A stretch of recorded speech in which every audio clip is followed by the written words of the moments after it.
I don't have that already in my file, do I? No, no. Now that's the 425. 425. Right. Hold on.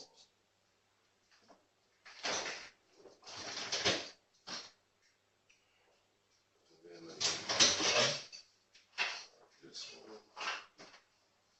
Yeah. 2292. 444.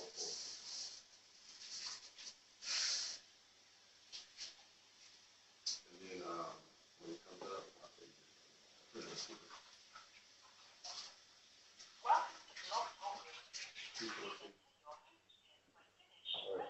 On the left. 214. 1. No, 2. No, there's no way you can correct it.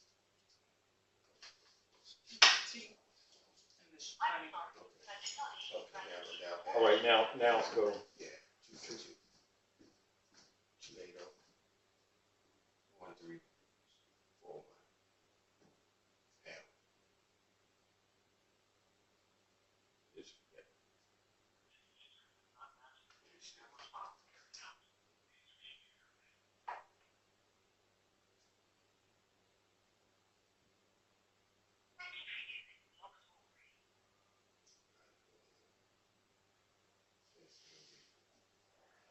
so make sure you say that. If I ever use it, if you want to use it.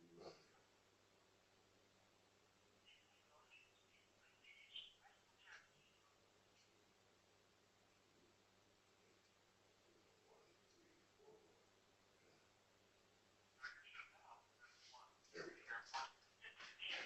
All right, so yes, and the speakers activated.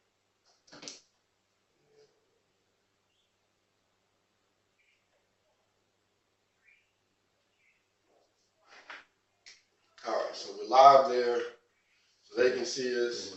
I wish we had more light. And then I'm going to go live on here. Islam. So we're going to go live on a couple of different streams. So we're going to try to do something we haven't done before, where we're on, a few different streams at one time. We're going to see how it works, so that we can effectively give as many people the ability to watch and hear and listen as possible.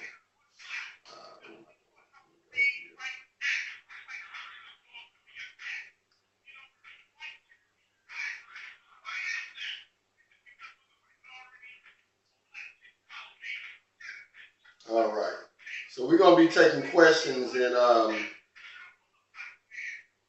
just a little bit. So hold tight.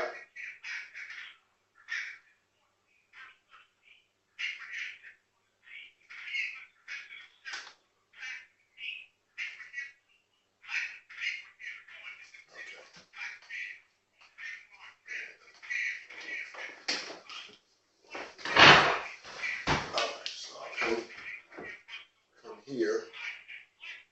And we'll start.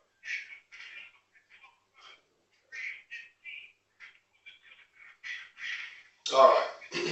So as soon as that's done, we'll go ahead and start.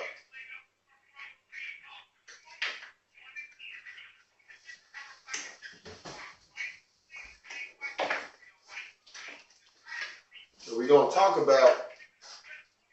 to actually do an open question and answer. And we're going to talk about the Rex 84 King Alpha plan. So I wanted to do this with the Amir to make it more personal for everybody, to be able to get their questions answered, less formal, so we could just have a conversation. Because a lot of people have questions that they want to get answered. So we're going to give everybody a chance to do that, to be able to do that today. Well, actually, I'm going to go ahead and I'm just going to stop the music on the show so we can go ahead and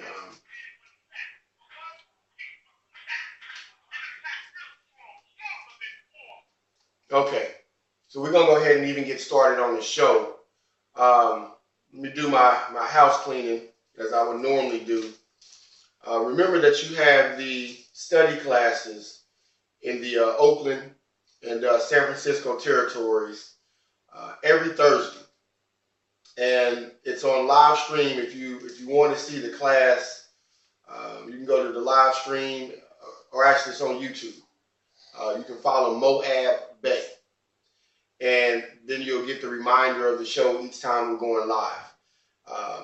That's every Thursday at 7 p.m. Pacific time. Now we also have it going on in the Sacramento territory, and that's every other Saturday. And our good brother Rahmeel El Bey is actually the one who's over there. We also want to make sure we send positive energy out for Brother Hakeem. He actually had to go through a surgery. I didn't get a chance to tell you. He actually, they said that he had a cut in his stomach. And so he actually had to go through emergency surgery last night when he left us. And so I talked to Sister Kyla, and she's been there, of course, and he made it out. So he's in recovery. He's in ICU.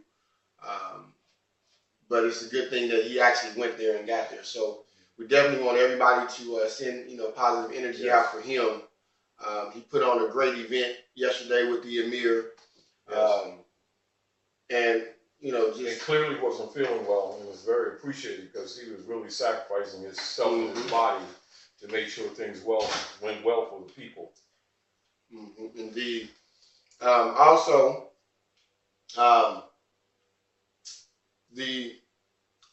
remember that with More Unity Clothing, you can go to the online store on Square. It's Square, like Circle Square Up /store. Square Up /store. /more-unity-clothing. Support the More Unity Clothing. This is true modern Moorish apparel. We have putting all of our archaic ancient history on it in a way where you can wear it with pride. Support us as we support the Moorish Divine National Movement. So that's it. Let's go ahead and jump in. We were talking yesterday about the King Alfred, and we went into it. Or you went into it a little bit yesterday. Yeah, military operations, Executive Order 11490. Yes. Now, there it is. Okay. With everything that's going on, what are you seeing as far as how they implement it right now? Well, the program has been implemented, like 25 years prior to 1969, which military operations of King Alfred, and of course it's adopted support program Rex 84 has been in operation, 25 years before October of 1969, and of course that must be taken into consideration that the United States bodies politic owners that issued that military operation is actually a foreign corporation registered in France and in Puerto Rico, and is not at all the legitimate government on the land jurisdiction. And one of the things being a Grand Sheik in the Moorish Science Temple of America, and myself being a Grand Sheik in the Moorish Science Temple of America, with Prophet Nobrali's instructions, it is our duty and responsibility and charge to take our places amongst the affairs of men. Therefore, we do recognize the international platform upon which these political operatives are operating, because it's our duty and responsibility to inform the people of the Moorish nation, right, and be diligent to protect the Prophet and the movement, knowing that in accord with the divine constitution and bylaws, the chairman and the moderator, i.e. that deduces down to these subordinate regencies of the temples, being the Grand Sheiks, Assistant Grand Sheiks, Sheikesses, etc., are put in power to make law and to enforce law. And as you already know, and I know, that in accord with the Moorish Divine National Movement and the instructions of Noble Ali, and by right law, and being part and parcel of this said government, it is our duty and responsibility to live the life accordingly, i.e. to enforce the organic Constitution, which has been breached and abridged, and logically the treaty with it. And knowing that many of the people, due to the fact that some people amongst us are compromised, have not been told that and are not aware of that. And so what you have is a rogue element of operators imposturing as a legitimate government of the republic, but are actually a U.S. democracy, private corporate contracting corporate entity that actually is bankrupt, who's been, in its body's politics persons, have been artificially claiming their debt to be our debt, the nationals of the land. This is where you get the misrepresentation of what's called the national debt, when it's actually the private debt of that private corporate entity and its bankers, etc., i.e. the Jesuit order, you know. And so that must be qualified while we're talking about these military operations, because many people who don't understand it recognize that it's a genocide operation, but at the same time are thinking with misinformation that it is their government, and that the so-called board of directors who are imposturing as Congress, thinking that that's their congressmen or representatives, when in fact they are not. It's actually, they've been waging war on our people for quite some time. And it's unfortunate because the experience of our people is quite obvious, including the gangs of New York in subcontract cooperation with the foreign United States corporation company that has been imposturing as the legitimate government on the land since 1861, of May the 10th, since the original and de jure Congress in treaty with the Moorish Empire, operating at Morocco, North America, North Gate, have obligation by treaties and the Constitution, and of course the Ordinance of 1787, 1788, to preserve and protect the rights of the people of the land, etc. So when the Prophet Noble established the Old Canaanite Temple in 1913 for the restoration of the rights of the Aboriginal or proper heirs of the land, being Moorish Americans who were being summarily misclassified and thus mistreated under the Christian black codes. And of course, with that establishment of the Old Canaanite Temple, that United States corporation company that had been operating at that time crashed. And then Woodrow Wilson met with bankers of England under their secret Treaty of Verona with the imposter Congress, who are really board of directors for that corporate entity.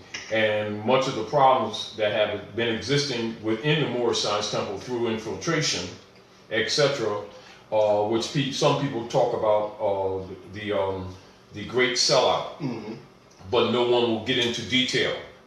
Some of this we're getting into detail today.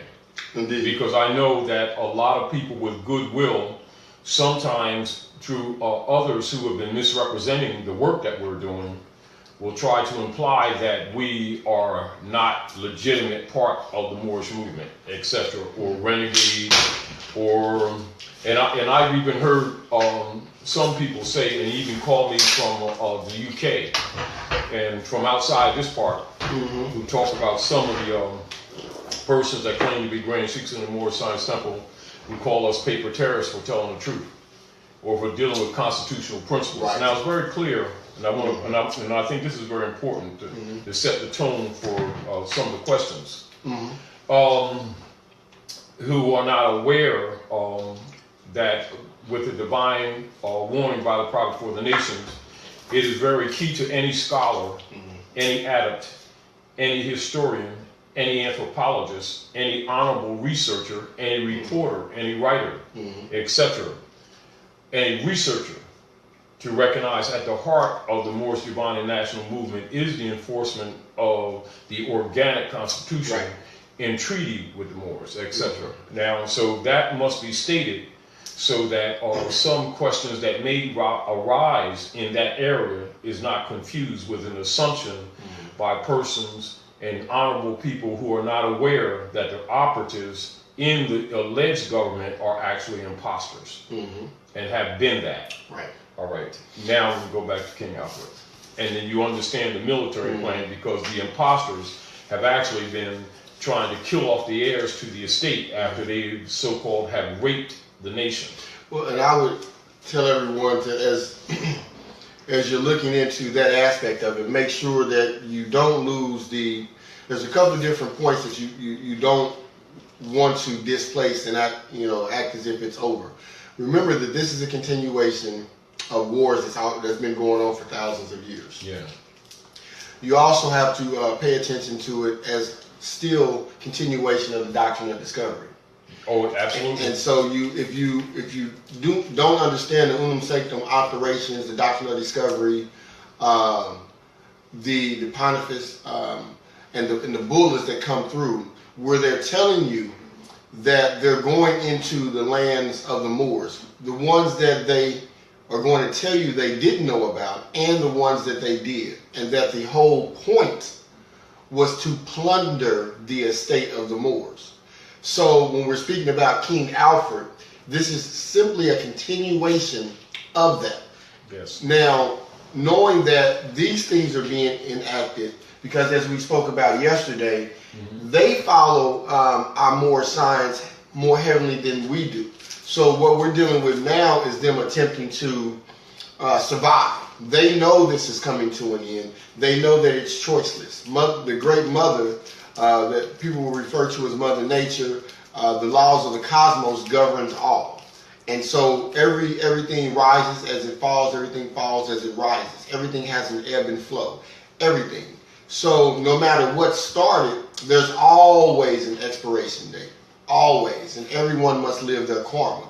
So as they are beginning, or not even beginning, but as they understand this, these things that we're seeing and how they're enacting are their last ditch efforts. It's no different than if you put a person or an animal in a corner and you back them into that corner and they know that their demise is imminent, then they're going to fight until their last breath, in most cases, as hard as they can. So this is what we're seeing.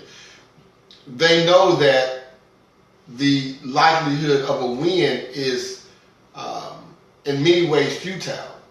And if you're paying attention to the Pope's letter, if you're paying attention to what's going on with the European Union, as we talked about with the White Dragon Society, if you're paying attention to these things, that you're seeing a huge amount of conflict going on in the background.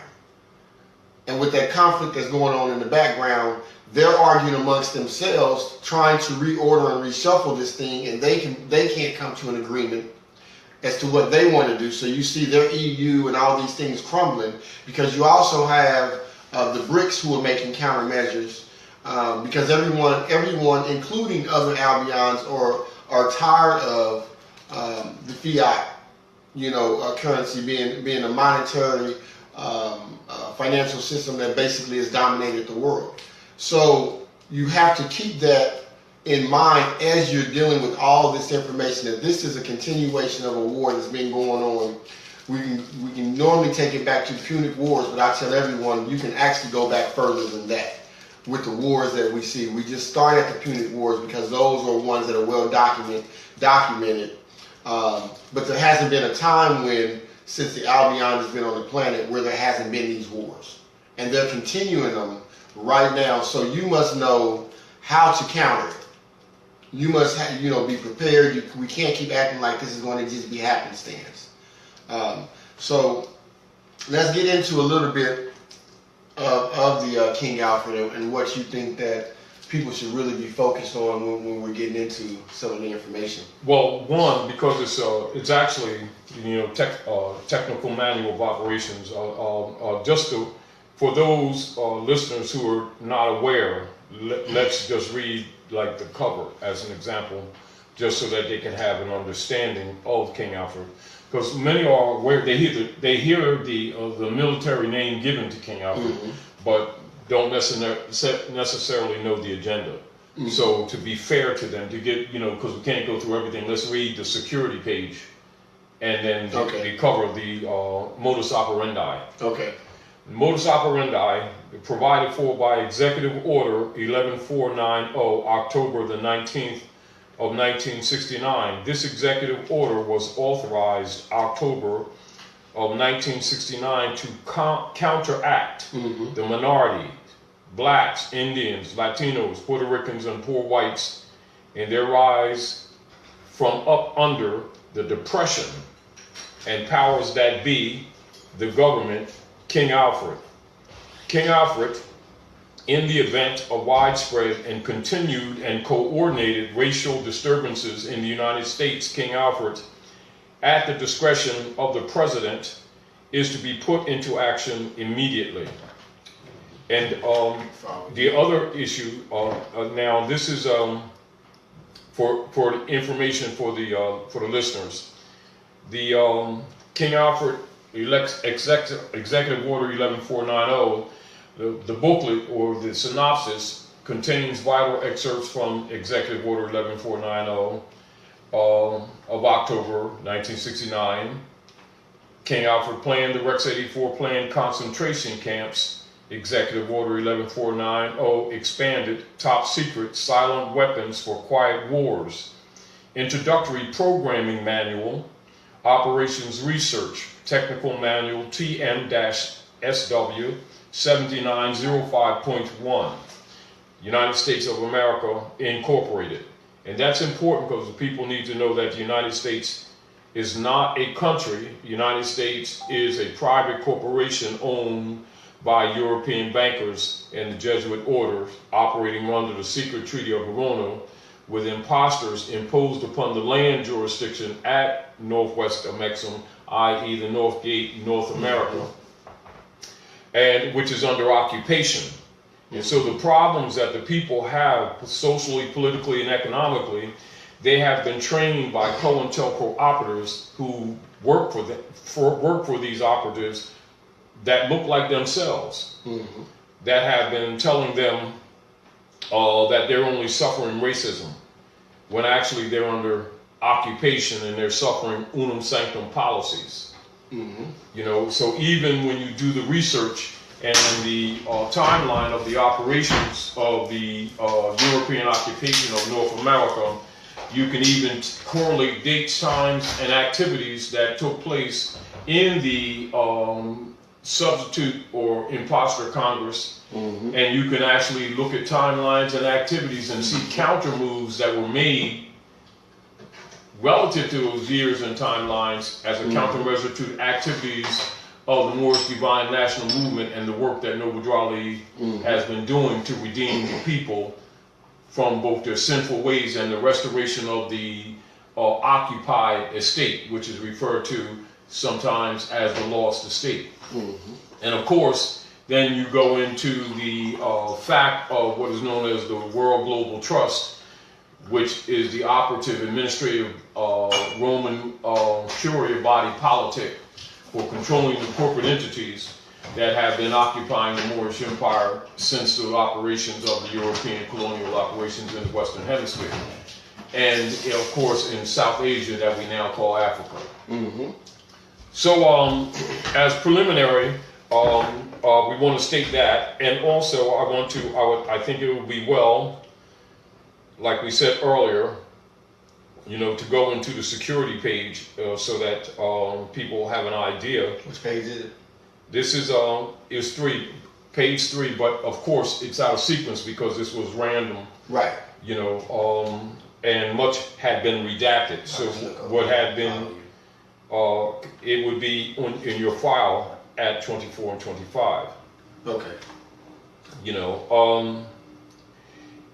And understanding that most people can recognize the effects in our communities, the things they do where they have gangs of New York that are murdering young males across the country and under spurious circumstances, where they choked that brother out in New York.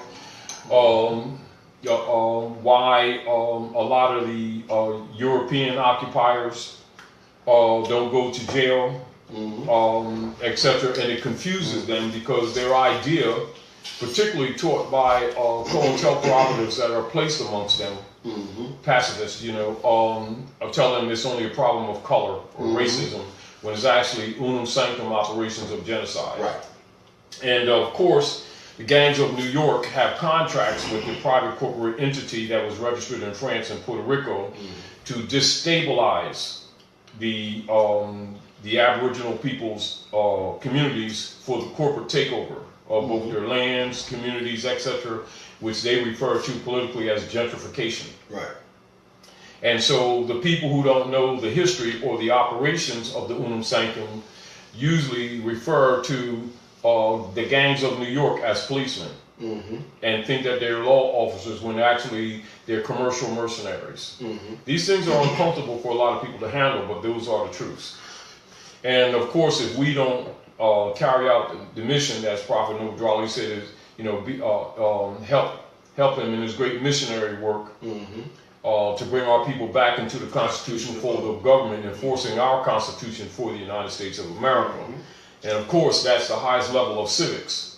But you will find that many people that claim to support the Prophet Noble and the nation will absolutely go opposite, and actually will work along with European corporate barrister or associations and condemn the Moors who are enforcing constitutional principle or who are teaching it as if they're terrorists. And it's easy once you go into the FBI papers in the infiltration of the Moorish Science Temple of America, and once people study the literature and the oratory statements made by our Prophet Noble, they will see that these people are actually COINTELPRO operatives. Well, what's interesting is that when you go into those FBI papers, a lot of times people aren't really paying attention to how the FBI papers are set up if they know about them in the first place. But you're going to find that everybody in those FBI papers who are acting as informants have an L or a Bay behind their attribute. So when we're speaking about the sellout, we're giving you factual information that's easy to find. Yes, if you read. Right. If you want to find it, it's right there. You can literally go into the FBI journals, the FBI files, and you can see that the people who were informing the FBI were the people who had Bays and L's behind their attributes. And they were the ones giving up the information. And so it's not a mythological theme when we're talking about, the great sellout. Many people have not just taken the time to look up the information. We have a caller we're going to bring in from 347-443 before we move on. Hopefully everybody can hear. And then when we get it, and after we answer this call, we're going to go into the security page to give support to everyone. Islam, can you hear me? Islam. Let's see. Oh, that's right. Let's see. Get someone. It should be on speaker. No, we shouldn't have to do that. It should be. Islam, are you there? You had me over here thinking I'm crazy. Islam. Islam. There you go. Yeah, we can hear you fine. Islam.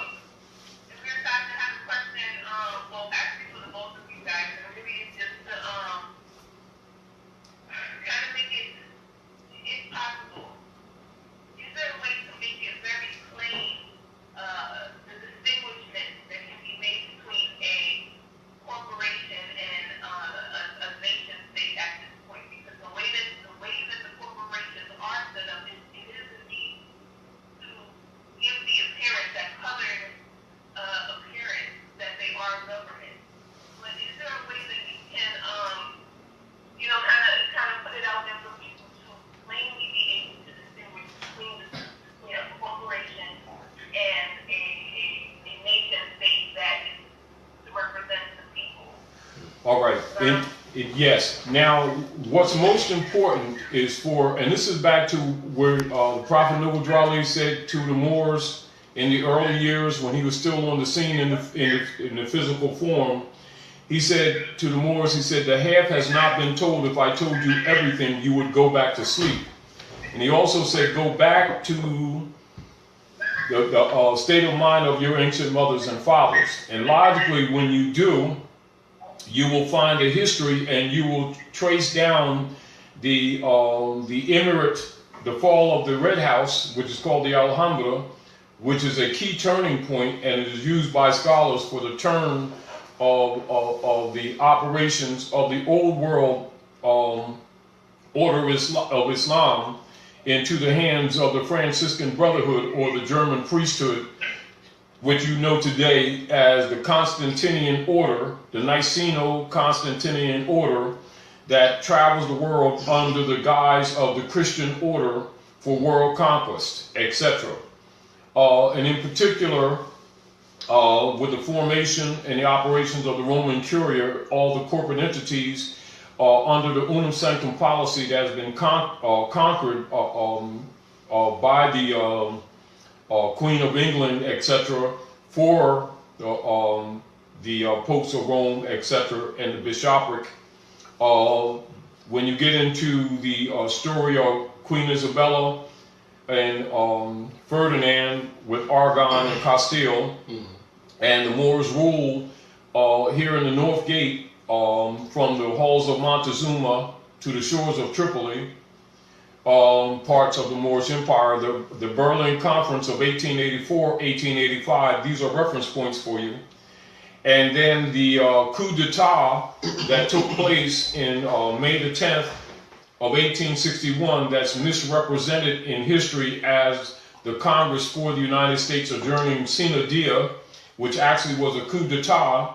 Then the murder of Abraham Lincoln, the squandering of the Bureau, the finances and the operations of the Bureau of Refugees, Freedmen, and Abandoned Lands.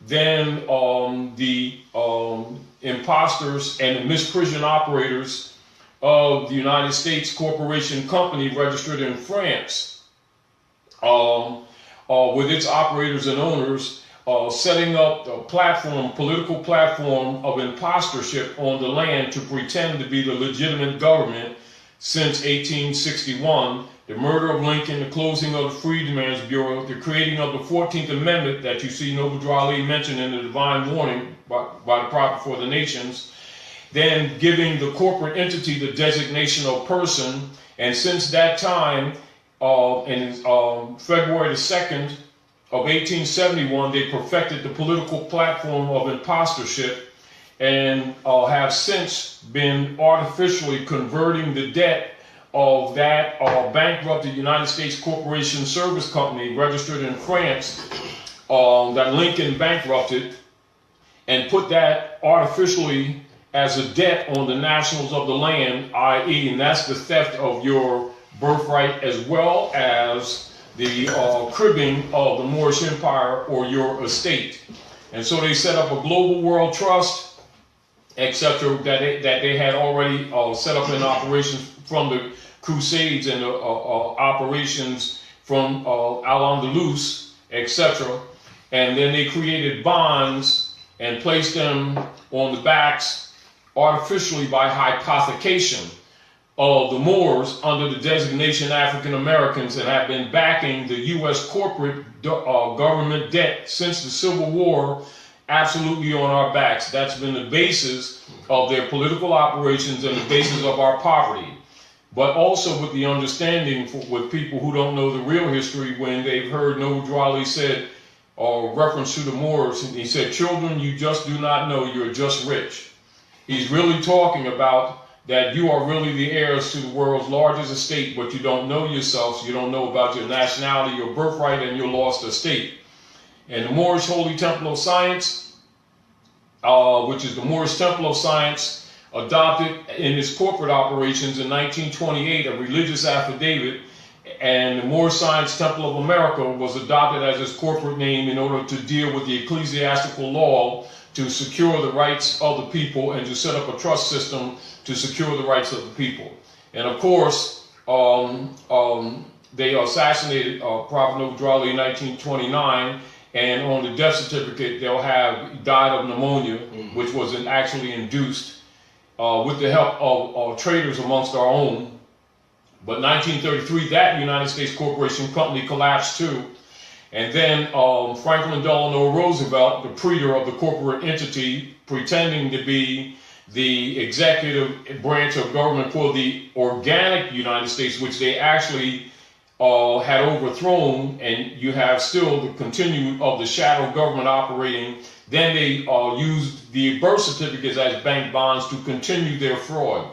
And of course, that's going on even up to recently, when that United States Corporation Company registered in Puerto Rico went bankrupt May the 2nd. So a lot of the politics that you see taking place on the world today has to do with that. Meanwhile, they've been operating the King Alfred plan to slowly exterminate our people, to create germ warfare. AIDS, SARS, Ebola, all of those are made artificially in laboratories from Langley, Virginia, also Center of Disease Control in Atlanta, Georgia, etc. And they've been using their military operations not just on us, but around the world. And another point of that may be good for those of you who are listening to research is the eugenics program with Margaret Sanger. And keep in mind that Bill Gates, that everybody looks at with honor, is part of that genetic program to kill our people off, etc. So that's corporate operations. And so people need to know the distinction between legitimate government and corporate entity frauds or the imposters. So you would say República el Morocanos, which is the Moorish imperial divan that was overthrown, the Moorish government, which was covered up and is in treaty and alliance with the United States. This is what Obama was talking about when he was in Egypt. And it was actually secretly overthrown. The imposter government has been put in place. That's the corporate entity that was solidified, and it's called the Act of Congress, February the 2nd, 1871. And that should give anybody enough information and research points for them to be clear to make the distinction between corporate entities and legitimate organic government, the legitimate government of the people. And so you want to look also at the principle when you're dealing with legitimate operative government. You're talking about constitutions and treaties that secure the unalienable rights of the living man, woman, and child, people, organic of the land. And the corporate entity only deals with artificial persons, corporate persons, etc., which are called transmitting utilities, men of straw, etc. And that is the distinction. Even in its written form, you'll see the distinction made with all capital letters for the corporate entity. These are fundamental things in both grammatical structure as well as instruction that our people should know and should have been knowing anyway.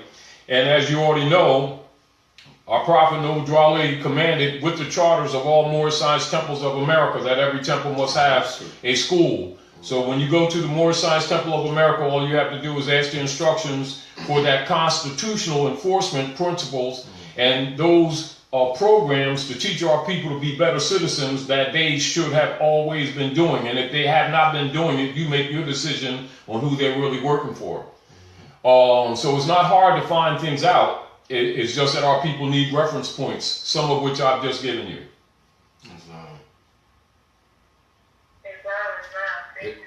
Islam. Did you have any more questions, Sister Reese? Sister Reese is the one I was telling you about.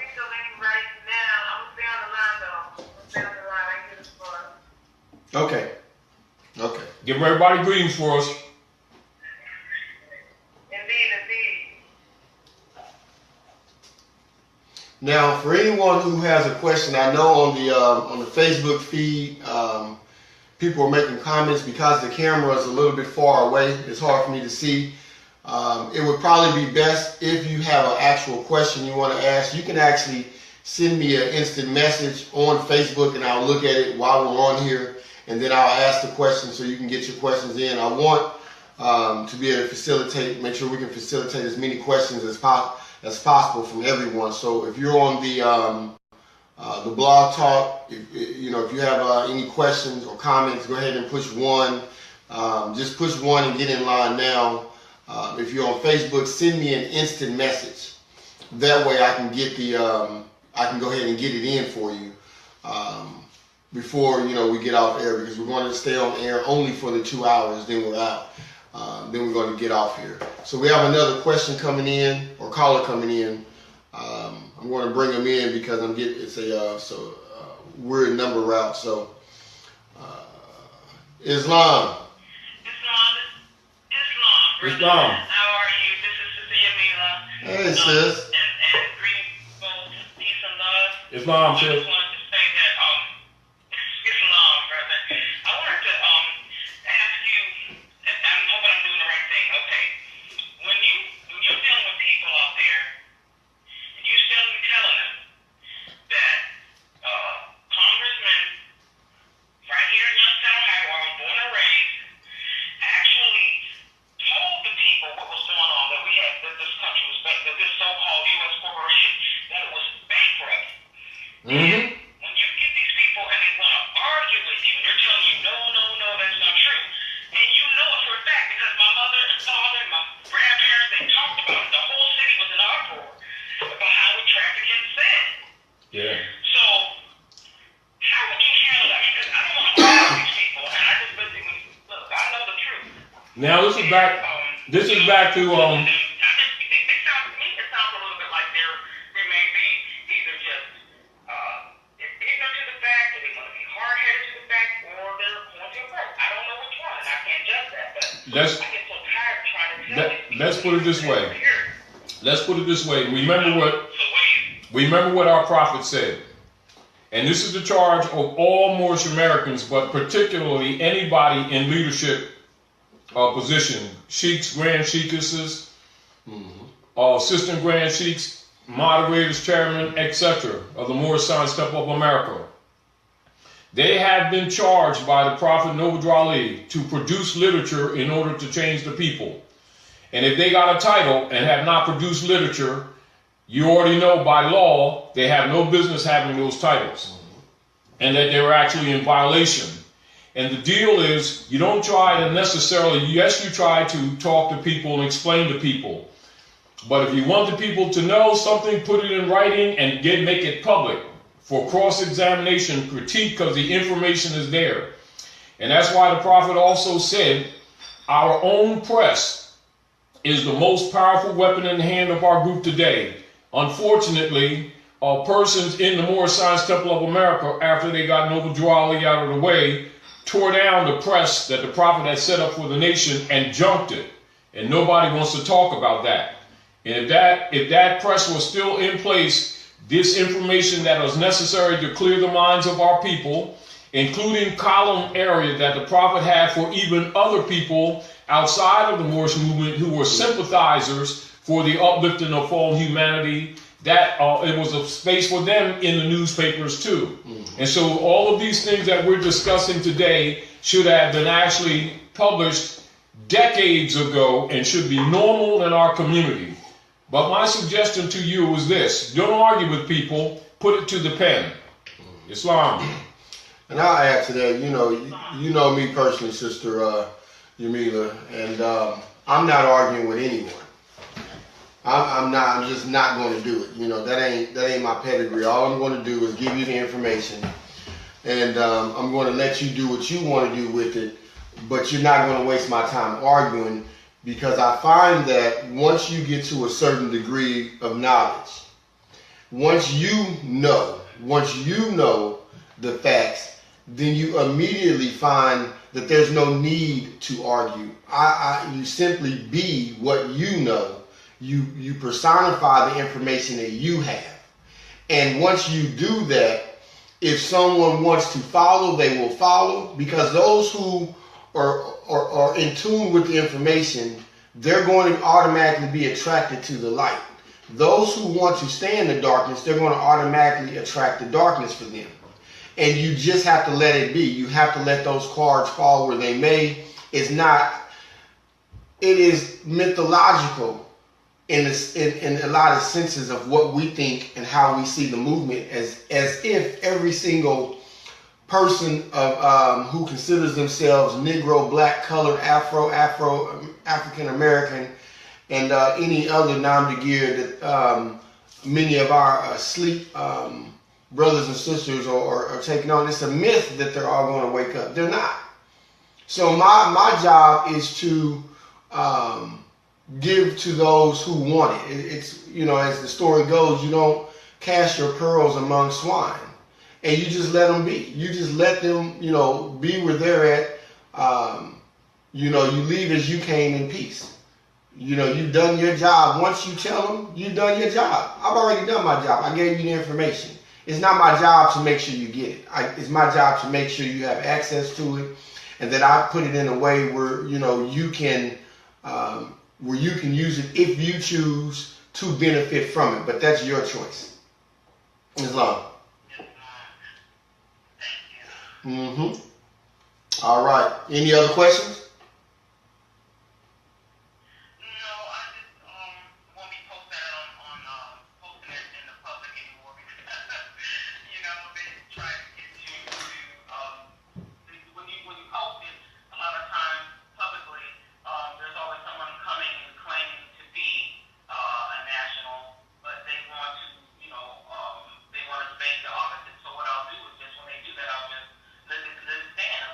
Right. Well, and then remember what we said. Remember what we said about 10 minutes ago. That when we had the great sellout, it was people with attributes of L's and Bays who sold the movement out. So when we go and we look at the FBI papers, we see that it was Moors who were selling out the Moors inside of the movement. So whenever you put out any information, understand that it's normal COINTELPRO operations for them to dispute it. It's normal. Okay. You see what I'm saying? It's normal. It's nothing abnormal about them disputing it, because this is what they're there to do. It's no different than at the time where there's the opportunity to have the greatest awakening. Right now you have the opportunity to have the greatest awakening in the history of the Moors Divine National Movement. But at the same time, you have the greatest amount of light bearers. You also have the greatest amount of dissenters and those who are putting out and publishing lies to distract. So this is where we have everyone speaking about the birth certificate authentications as if that's going to save the nation, and you can claim authorship and owner in due course and all these things as if this is the way that the movement is supposed to go. This is where you have those people coming in, because that actually takes away from the true understanding of what the Moors Divine National Movement is. So in many ways, what you see and what you come across is right and exact. And the way that I tend to process it is that I simply look at it as that what those people do, what their job is to remove those people who don't want the truth anyway. And by removing those people who don't want the truth, they allow the lane to stay clear for those who actually do want it. Because you have a lot of people who want the quick fix. You have a lot of people who just want to get in it to do a lot of things that are improper. You know, a lot of times people are coming in, they're not looking for spiritual enlightenment. They're looking to do things that are unnecessary and things to get over.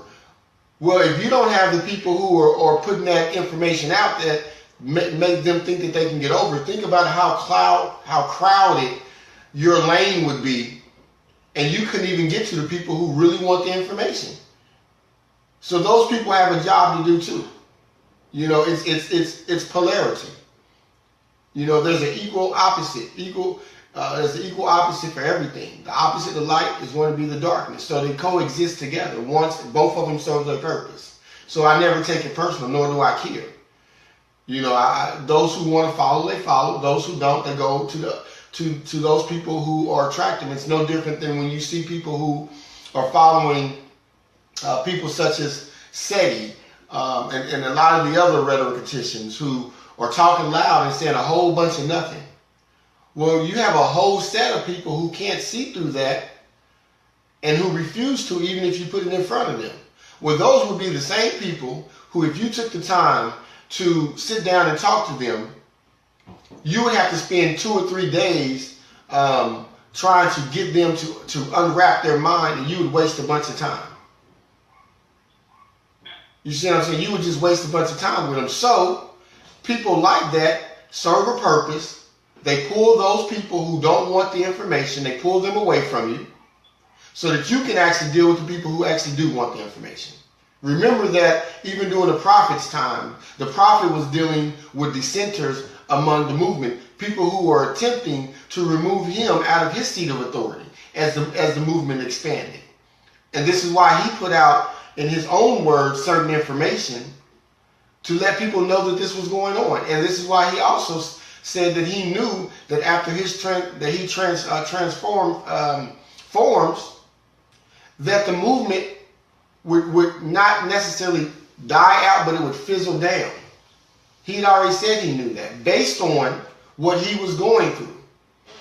But he also said that he knew that the Moors would be coming who would actually continue and finish the movement.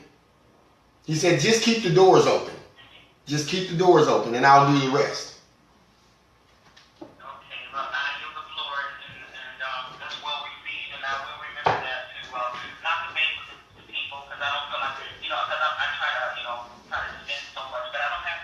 No.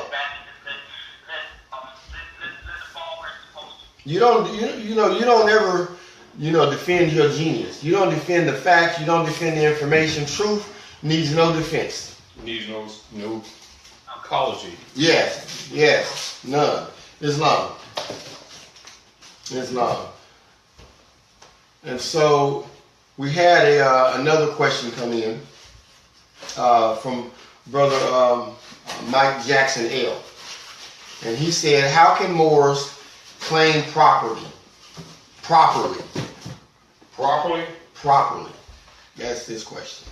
All right, you're talking, this is what is called reversion of estate. Study reversion of estate, trust, etc.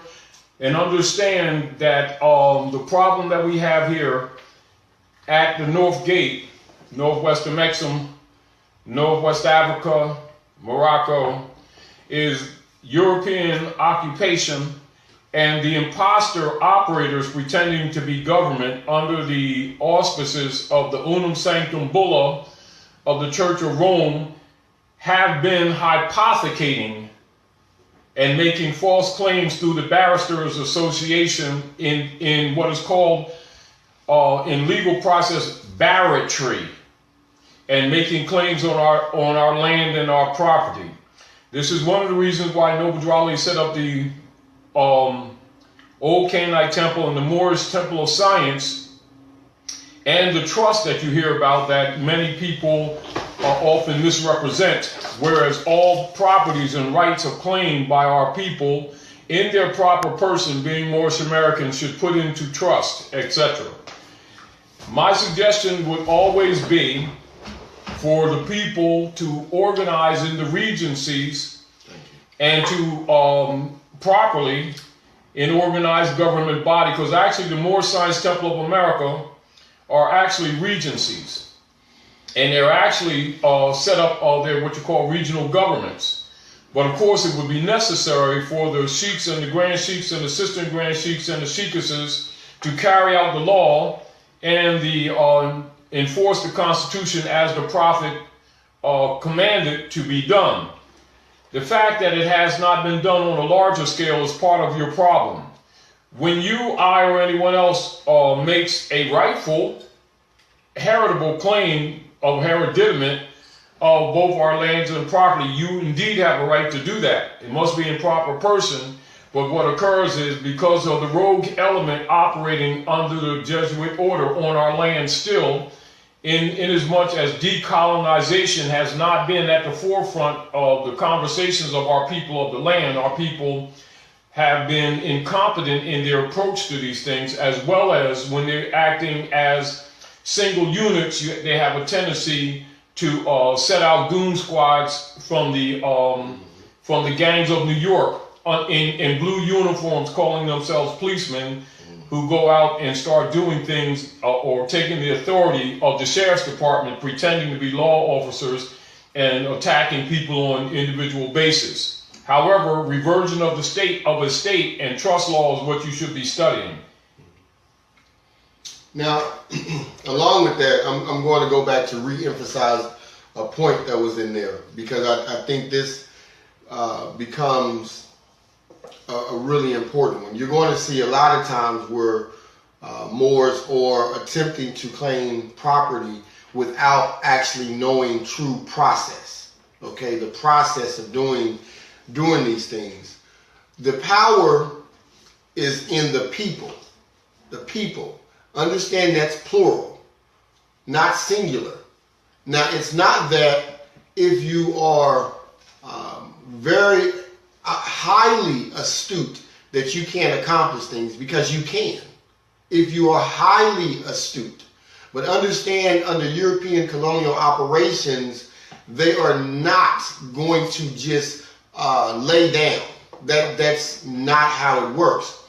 So the most important thing that we have to do is learn how to enforce the things that are already on the books that allow us, or let me rephrase, not allow. Acknowledge. Right. Acknowledge the fact that we already have a right to claim. You enforce that.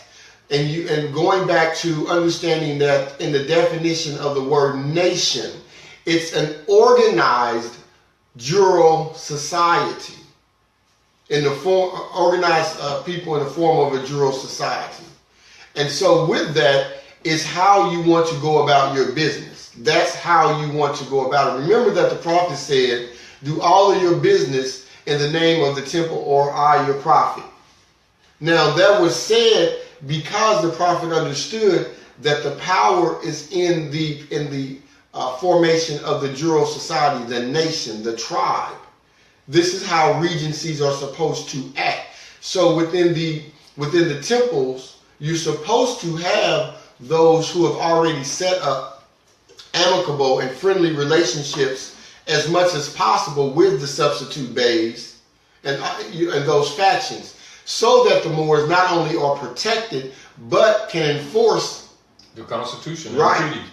Because once you start enforcing within the DRIP, the Declaration of Rights of Indigenous People, it's already on the books and acknowledged that the Moors have a right to claim. It's already acknowledged. You have what is it? I think it's AJR 42 for the state of California. And I don't know if I got a chance to talk to you about that or not, but the state of California has already said that they will recognize and adopt the Declaration of Rights of Indigenous People. They're the only state that I know of that actually has acknowledged it and said that they are for the enforcement of it. But if you read the Declaration of Rights of Indigenous People, it's telling the Moors that you need to claim your nationality. If you read it properly, it's going to speak in certain things in singular form and plural form. And the way it's set up is that it's telling you the difference. It's telling the Moors that you need to form your nations, your regencies, your tribes. It's telling you that. And it's telling you that this is where the power of the enforcement of the Declaration of Rights of Indigenous People as a whole will come. So when we're speaking about claiming property, we have to understand that there's a process that we must follow. And that if you follow that process, then it keeps the individual out of danger.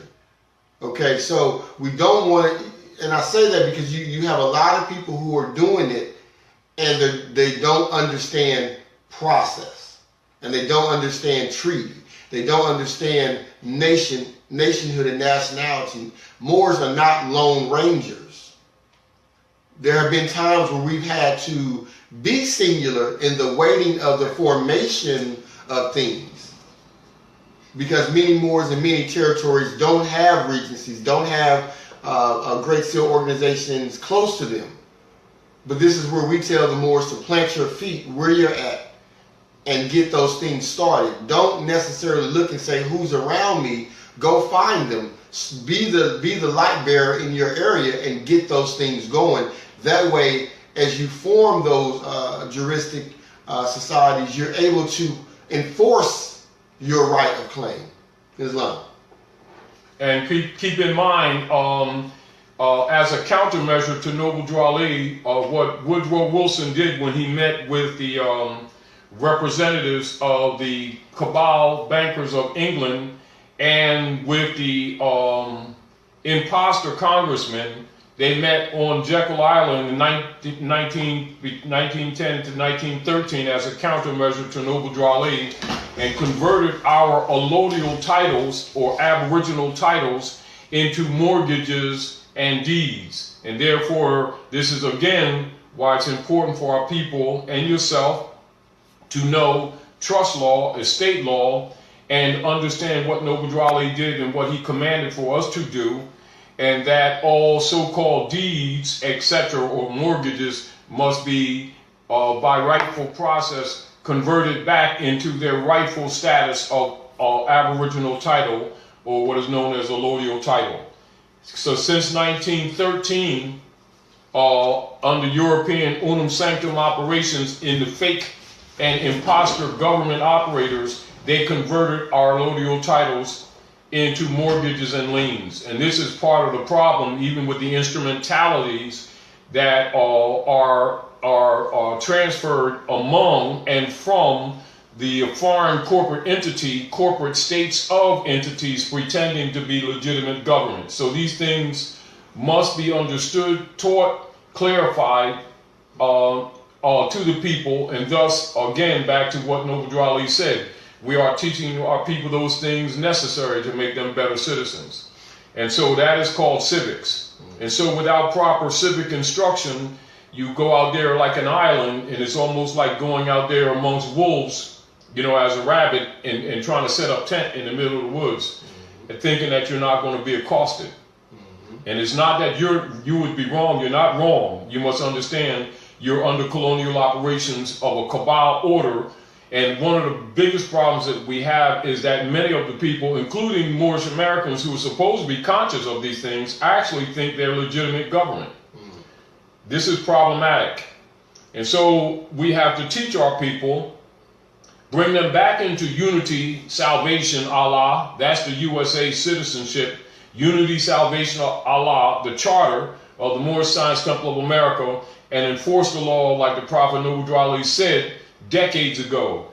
And he reminded the Moors that if we did not enforce the law, the worst was yet to come. And that's much of what we've been experiencing in these late decades. And so again, for anyone who's listening or anyone who may be confused, go back to Prophet Noble Drew Ali's literature, read it carefully, read the doctrines of the Moorish Science Temple of America, read the divine warning from the Prophet to the nations, read the Prophet's message to America, and within it you'll see the whole program that the Prophet set up, and you'll see most of what the Prophet himself said has not been practiced by a lot of these Moors that keep claiming to be following the Prophet.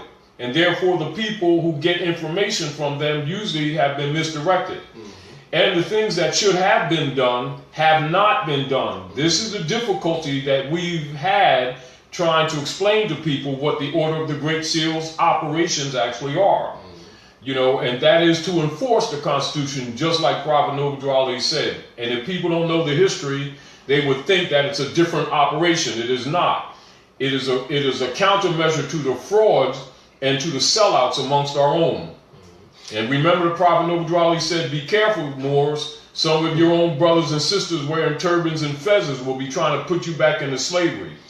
You can tell once you understand the rules of order by which government is run. You can tell who's who by their actions. But you must know the rules. It's not personal. Don't take it personal.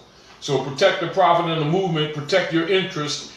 Claim your nationality. restore your right of claim to your lost estate, but know what that estate is and learn rightful process. Islam. So we've got a couple of questions that are coming in, but there was one that came in from a brother, and he said, and I think this is a question, and I do see everyone who is on the blog talk. We're going to get to everyone. That's why I'm glad you all are putting the questions in early. He said, what is the first step to setting up a temple in your territory properly? What I just told you, study Noble Drew Ali's messages, study the oral statements, study the divine warning by the prophet to the nation, understand what the agenda is, set up instruction in national, international law, constitutional instruction, treaty instruction, and it will become obvious. Then attach yourself to an operative temple, Moorish Science Temple of America, where they are carrying out the law according to the prophet's instructions, and then you can get a charter, and then you can go ahead and do what is necessary. My suggestion is to study. And the prophet said to you, to us, the half has not been told, so don't expect them to tell you everything, for you must become the scholar. And it'll become self-evident. And at that point, you won't even have to ask. You will simply be motivated. You'll put your own skates on and start rolling.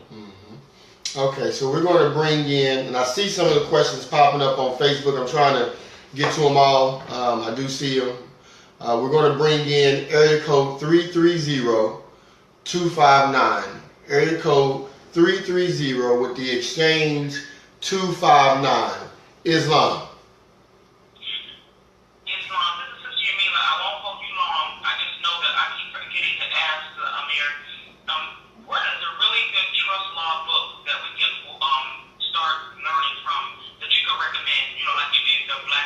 Well, basic for most people, Weiss's trust law. There's others, but that's just on the basics. How do you spell that? Weiss is with a W. That's E-I, I think.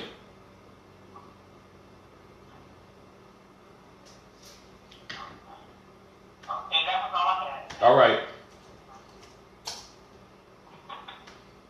All right, and we had another question online that said, if you already have property, what is the proper way to convert it over with an aboriginal title?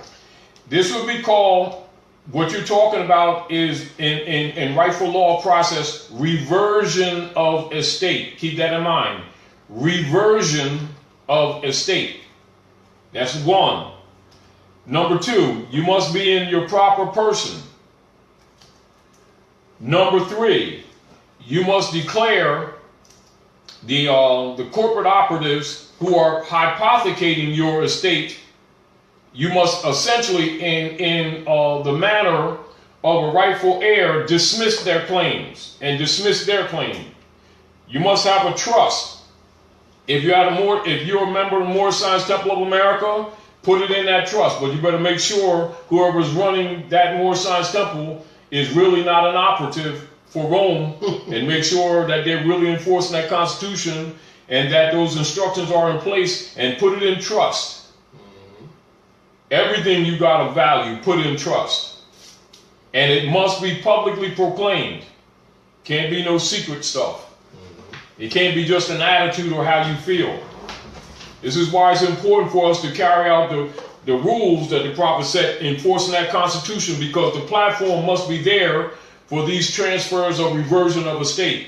Unfortunately, just like the Amir was, just like Grand Sheik was saying earlier, the unfortunate thing that we have is not enough honorable. We have thousands of active Moors around the country, and I give honor and praise and respect to a lot of the brothers and sisters, Grand Sheiks and Assistant Grand Sheiks of the Moorish Science Temple of America around the country who have held the honor of the Prophet Noble Drew Ali. However, the truth is there's a few who have been contrary to the true honor of the movement, and this is why we're even on this show right now explaining some of these things that should have been common knowledge amongst the people, unfortunately. And then a lot of people want to, you know, how do you say, they don't want to step on anybody's toes. They don't want to recognize caveat emptor that the prophet presented for us. And so they allow a lot of people who are less than honorable run some of these temples and are actually misrepresenting both the movement and have not set those things in place by constitutional law by which the people can place their property in trust. However, remember this, if it's not in trust, they're assuming that it's in their trust. And remember, when they set up the coup d'etat operations, the members of the United States Corporation Company, pretending to be government, set up a double stock trust so they could steal your property. And it's called hypothecation. And for those of you who don't, who may want to do a little more research, go to House Joint Resolution 192, 73rd Congress in session, June the 5th of 1933, and go look up the conversion of allodial title into the mortgages and liens, and also look how the corporate entity operators imposturing as government actually even bonded the birth certificates of the people as bank bonds to back their private, profitable human trafficking debt, and pretending it's the national debt on the nationals. So all of these things and more, or related things, one thing will lead you to another. You will recognize the corruption. You will recognize the corruption amongst our own. You'll recognize why the Prophet Noble Drew warned us to enforce that Constitution, why he warned us about the people amongst us who were jealous of him and said that what he was saying was only a joke and had been trying to overthrow or undermine the Prophet, etc. And a lot of more things that you, I, and we all collectively need to do in unity will become quite obvious. It's sort of like, if the people don't know what is wrong, they won't know what to fix. And if they don't study, they have to be, they should not, but they have a tendency to depend on what people say, whether it's myself or others. But if they study the history and the law, they will see what we're talking about, and they'll see it's a lot of people around them that have been claiming honor to the Prophet Noble Drew Ali, who are actually COINTELPRO operatives. Not because we say so, because the FBI's documents will prove it to you. And you will know it for yourself. And you will do what the Prophet said. If you're amongst a bunch of Moors who are not carrying out my law, you be that one. And if they continue that crap, that BS, get out from under them. Go find somebody that's doing good and help them do more good. Prophet Noble Drew Ali. Enforce that Constitution and teach those people those things necessary to make them better citizens. All over the planet Earth, that's called civics. And the Prophet Noble Drew Ali registered the Moorish Temple of Science as a civic organization in 1925. And you will see people claim to be Grand Sheiks saying that Noble Drew Ali didn't teach civics. They're lying. And so in order to get these things done dealing with estate, trust, law, property, it's called civics. And it's called law. It's called estates. And what you're dealing with is reversion of estate, etc. Okay. Islam. So we had actually let me bring in the caller because they've been waiting before this question came in. We've got area code there we go, 661. Area code 661 with the exchange 273, area code 661 with the exchange 273. Islam. Islam, this is Shafi. Hey, Shafi. And peace and love to you. Islam. Islam. Yeah, I'm so grateful for you too. I was in class on Saturday, and Taj, you brought up the allodial title and aboriginal title. Could you elaborate more on what allodial title means versus the dead pledge mortgage? All right. Now, allodial refers to those things that are free of any encumbrance of any law, any lord. Allodial is in fact the Moorish law of the recognition of human rights, the right of property, the right of estate. It is actually the opposite of feudal law, which we have been forced by European occupation to live under in these last years. And this is where the Prophet Noble Ali commands us to enforce the Constitution. Now we will go to the law book, Henry Campbell Black's Law of Ancient and Modern Jurisprudence, to give you the absolute definition. Yes, it should be in there. Oh, there. All right. This is allodium and allodiol. Allodial means free. Now, and since so many of our people, even in different organizations, are always talking about freedom for our people, how come they never mention allodial when allodial essential means free? So that tells you already the secret agenda of some of these people who've been faking that they're working for the betterment and the upliftment of our people. So that should be familiar amongst our people, shouldn't it? Yeah. Yes. Now this is the definition from law. Allodial, free, not holding of any lord or superior, owned without obligation or vassalage or fealty, the opposite of feudal. You see the point? That's a allodial title. Now when you go into the congressional records of House Joint Resolution 192, you will see James Trafalgar explaining that, and that's part of the fraud that Louis McFadden talked about in 1932 after they get rid of Noble Drew Ali, arguing about bringing charges against the fake operators in government, including the Federal Reserve that was falsely set up by Woodrow Wilson as a countermeasure to Noble Drew Ali. And he exposes that information in the congressional records. Why is it that these so-called leaders won't talk about that to our people? It's called payoff, isn't it?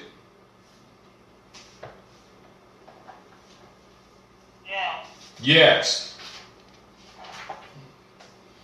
Wow. So then they set up the market with the encumbrances, aka. Exactly. It is feudal. It is, and so when you go in your law book, Never really owned it. exactly. In other words, the people have been sharecropping their property, including their labor. That's where the hypothecation comes in. That's even talked about in the congressional records.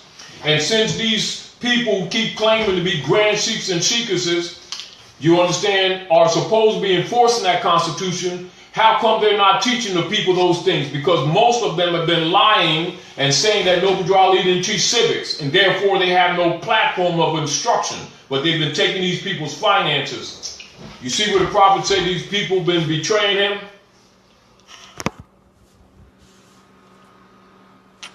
Yes. See, so once the people study for themselves, they will be self-motivated to protect the prophet and the movement. And in protecting the prophet and the movement, they will be doing what? By their own work, reclaiming their lost estate. And therefore, the people must be conscious of what the estate is and how to deal with these issues. Therefore, they must be properly educated, because it doesn't operate on emotion. It operates on knowledge and instructions. You see why the prophet said we are teaching our people those things to make them better citizens? And he also said, help me in my great missionary work enforcing our Constitution for the United States of America. It is a national contract. That's why. And half these people don't even understand constitutional principles because they have not been taught. And so if we're going to fix these things, we have to carry out the law, just as Prophet Noble Ali said, operate.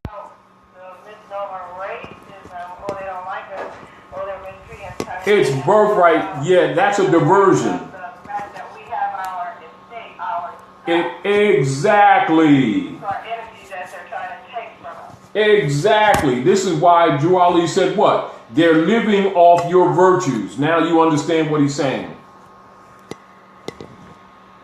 Loud and clear. Yes. Islam, Islam, sis. Give the family the greetings for us.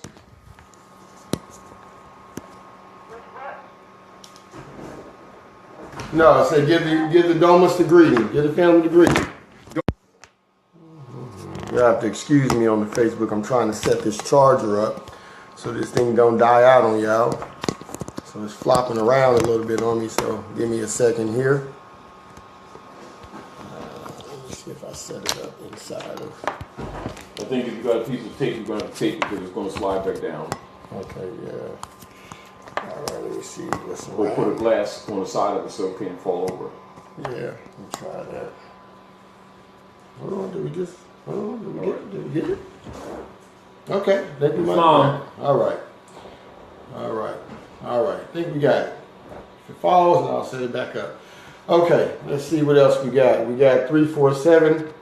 Coming back, I can actually see your questions on Facebook a lot better now. So, okay. 347-443. 347-443 Islam.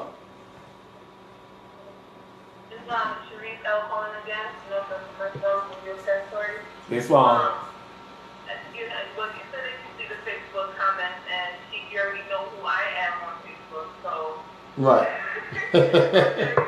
Yes, I'm sure you know what I'm going to talk about, but, you know, just for those who aren't there, individuals who want to take it upon themselves to open up a temple, but don't necessarily have the degrees necessary to be a teacher or an instructor, even open up an establishment such as the temple for the people. Can you please put it out there that the Holy Circle 7 Quran is something that needs to be understood? And I'm not taking away from the fact that yes, there is civics that must be learned, but it's both. It's a divine and a national. It's exactly correct. That's why. Because yes. I just feel like, you know, because the subversion that has gone on for so long regarding civics, there's so many people who are abandoning the divine aspect that still needs to be recognized and honored in order Yes. yes. Go out and live on your civics, you know? So can you please, just for the audience who needs to hear it from you, that the Circle 7 Quran is something to study. It is Noble to Ali. It is a part of Noble to Ali. Exactly. And or let me make this response to you. The misinformation and the COINTELPRO operatives that have been signifying that we did not or do not instruct from that perspective is a false concept in the first place, because Great Seal commands people to have that as a fundamental foundation. Hold on. Turn your background down, Sister Reese. Turn your background down for us. Okay. All right. Go ahead. Number one, for anyone to be even a member or active in the Great Seal, they must be already astute and adept with the Prophet's literature in the first instance. And the idea that the divine and the divine side of the movement has been abandoned is false. Because the fact of the matter is the COINTELPRO operations has been specifically to suppress the national side of the movement. This is where the problem has been. The instructions from the Quran and the questionnaire, for the most part, has not been abandoned. The national side has been abandoned. And people keep saying the divine side has been abandoned. They don't even know divine law. So even the people who've got the Quran and the questionnaire, you can ask them, or write a piece of paper blank and tell them, don't start stuttering and don't start giving your personal opinion. Write down what divine law is. We didn't say religious law, divine law. And I guarantee you that 99% of the people in the Moorish Science Temple would fail that test. So don't assume that they're so daggone self-righteous, because they're not. And the problems that we have right now are social and economic. They reflect in the spiritual. They come from the spiritual side. It is tied together. They're not separate, never have been separate. And when you see people walking around trying to claim or trying to imply that the Great Seal Order does not recognize the divine side, we teach more divine law than they'll ever get. They need both sides. It's a duality, because that's what's operative here. And you ask half of them what duality is, they couldn't even answer it. But they're always judging someone and talking about the divine side, and I guarantee they don't even know what divine is. Mm-hmm. But the attack on the Moorish movement by J. Edgar Hoover and Calvin Coolidge was to suppress the civic side. That's why they don't teach civics. Now I challenge anybody to go to Divine Warning by the Prophet for the Nation, read it, and then come back and ask questions about what the charge the Prophet Noble Ali put on them. And I guarantee you, you'll find in his Divine Warning, it says Divine Warning, He says, help me in my great missionary work, enforcing our Constitution for the United States of America. And I challenge anyone to prove to the contrary. Islam. Islam. Now, I'll add that in the Quran is going to tell us that a teacher, a leader, is supposed to lead by example. A tree, a piece of oak can point the way. You can't lead by example for something you know nothing about. So if anyone is attempting to teach, they're attempting to open up any type of temple or any of those things, they must, by command, be what they know. And so you can't teach something that you haven't studied.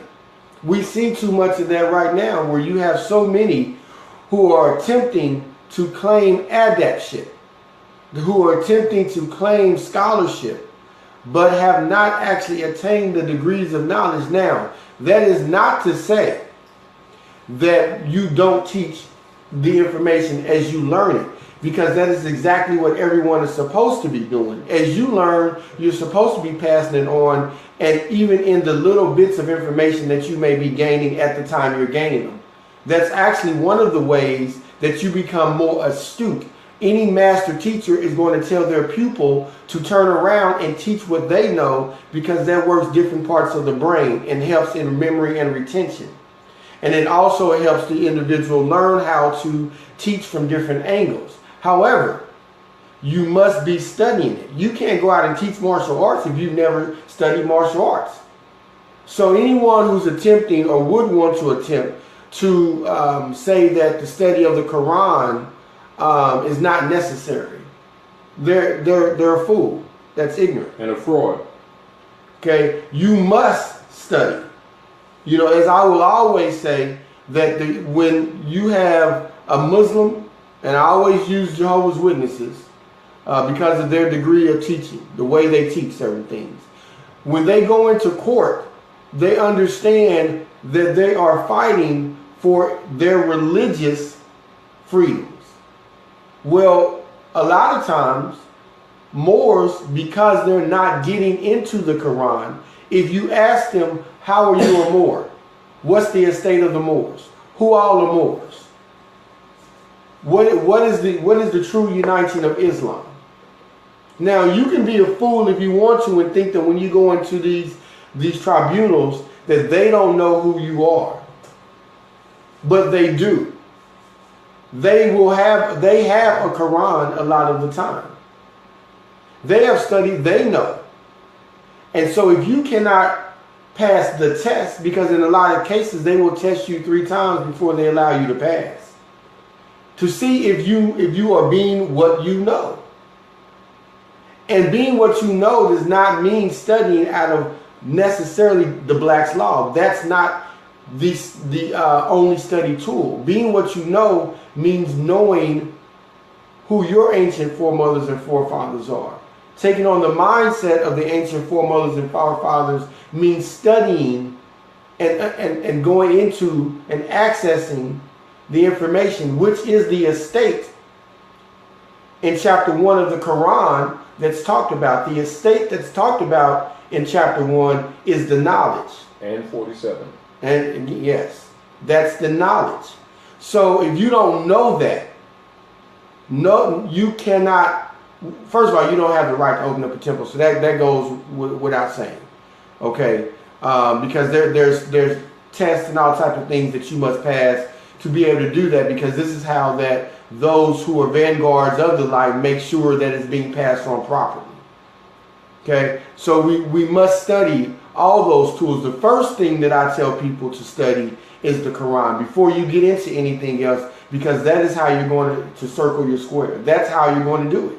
And the questionnaire. Indeed. This is how you're going to do it.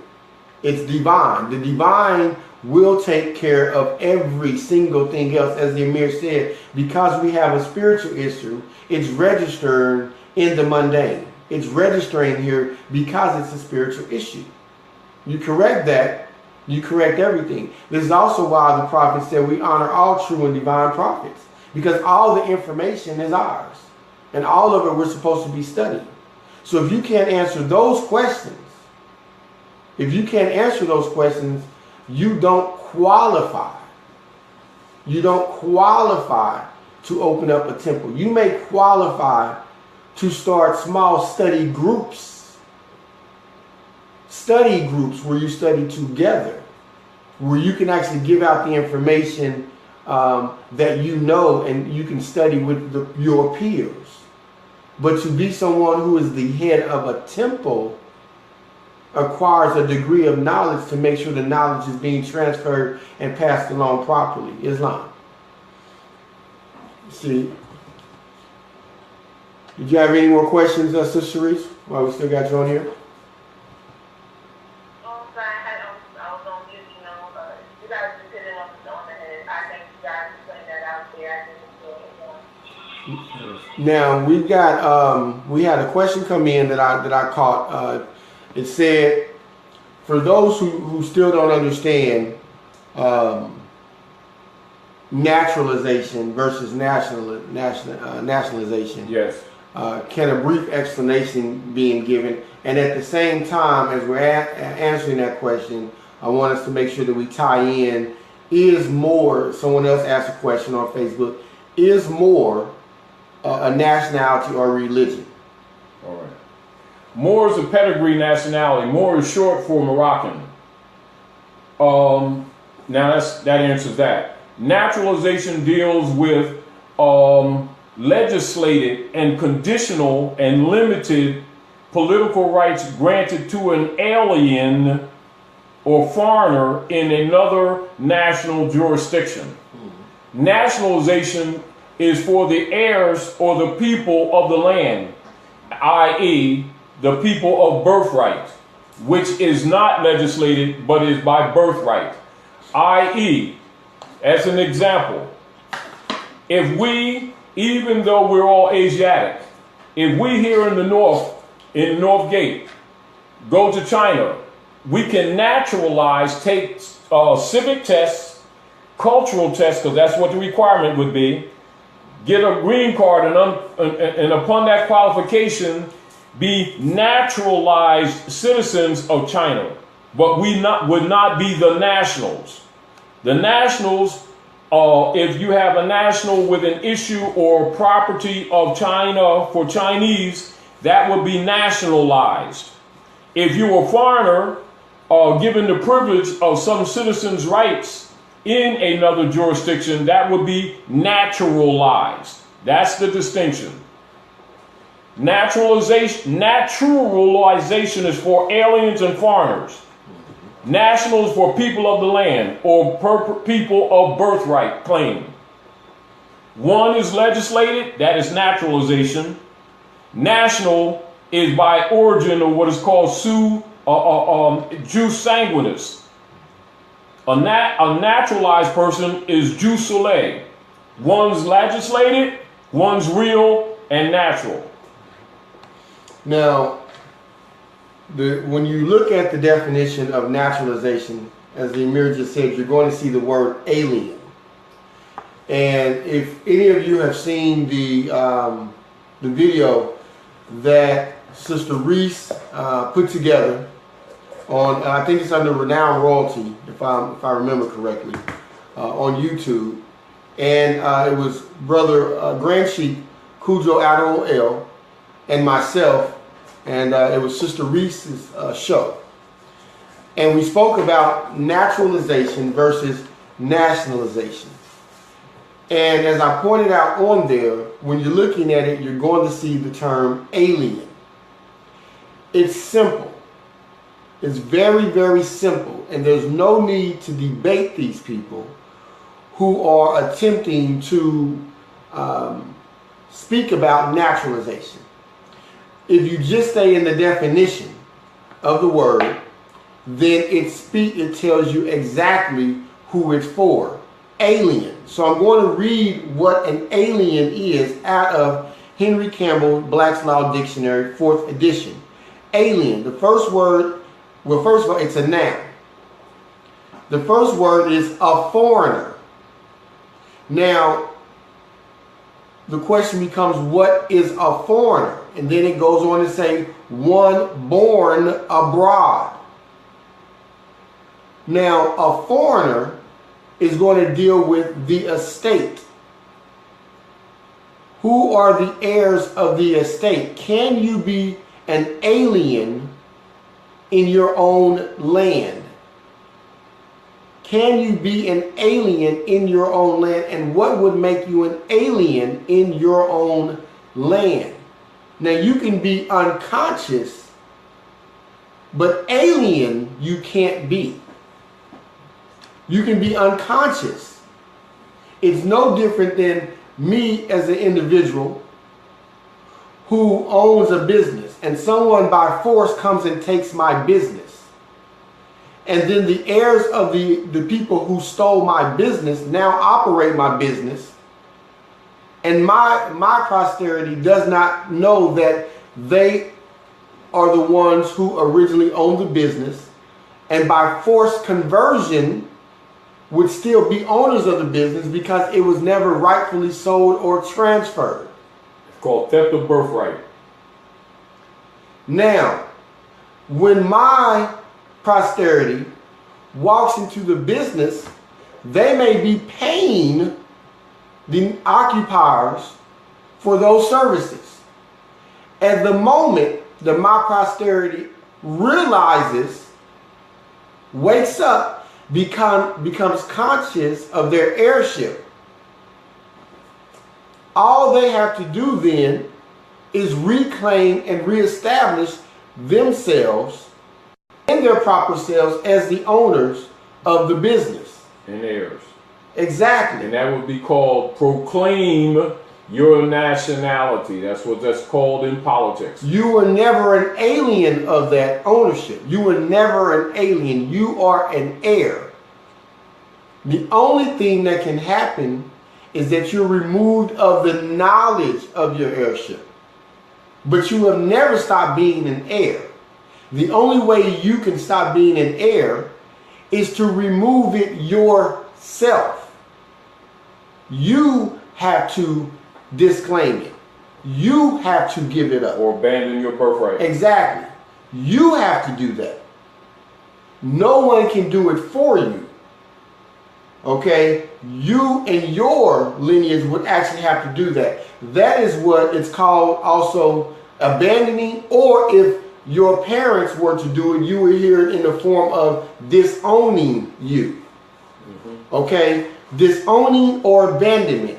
That's how the heirship can actually be interrupted. Everything else is just simply as cheating. Interrupting. Okay? And there's a difference. So you have to key in on the terminology that's being used.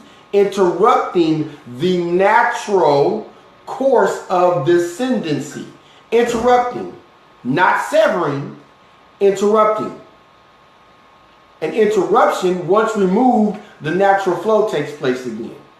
You can interrupt a meeting. You didn't stop the meeting. You interrupted the meeting. Okay? Know the difference. That's where you have to really be astute in what's being said to you. Islam. See if we have any other questions. If you're on the line, go ahead and push 1. If you're on the blog talk, do we have anything on the... See, I don't even think I opened up the chat here. Oh, well. Okay. While we're seeing if anyone else is tapping in, is there any other subject that you want to open up to go into on these last 20 minutes that you seen needs to be discussed or haven't been given enough attention? As we started, when we were talking about King Alfred, I want to read the security page. Okay. Executive Order 11490, King Alfred, Rex 84. Which page would that be? This would be in the books, 24 and 25. Okay. There it is. Okay. Let me share. You security.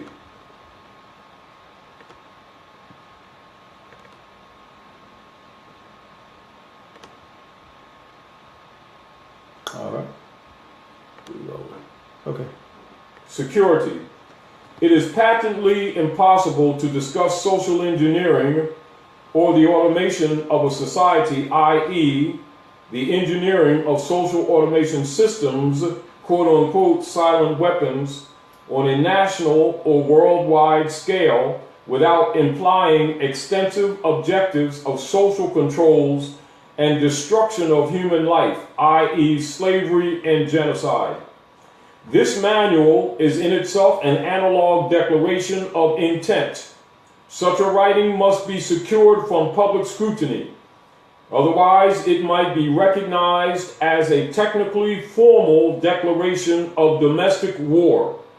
Furthermore, whenever any person or group of persons in a position of great power and without the full knowledge and consent of the public uses such knowledge and methodology for economic conquest, it must be understood that a state of domestic warfare exists between said persons or group of persons and the public. The solution of today's problems requires an approach which is ruthlessly candid, with no agonizing over religious, moral, or cultural values. You have qualified for this project because of your ability to look at human society with cold objectivity and yet analyze and discuss your observations and conclusions with others of similar intellectual capacity without a loss of discretion or humility. Such virtues are exercised in your own best interest. Do not deviate from them. Welcome aboard. This publication marks the 25th anniversary of the Third World War, called the quote-unquote Quiet War, being conducted using subjective biological warfare fought with silent weapons. This book contains an introductory description of this war, its strategies, and its weaponry. May 1979, number 74-1120. That is a synopsis of the security page in the Executive Order 11490 King Alfred, and it was issued to all governors, all politicians, all congressmen pretending to be legitimate, all senators, all industrialists, all so-called black leaders, reverends, and the people in the community that have any power, the mayors, the city council, etc. And this is the program manual that has been operating in all the police departments, etc. And this is the source of their genocidal abuses of our people on the street. And it is the duty and responsibility of those heads of the Moorish Science Temple of America, being in power to make law and enforce law, to have informed the people of these things. However, if they haven't, know for surety that we will. Islam. Islam. So to go back, or actually, I want to move off that point for first. What we're seeing, and you really need to be paying attention, because as we've been talking about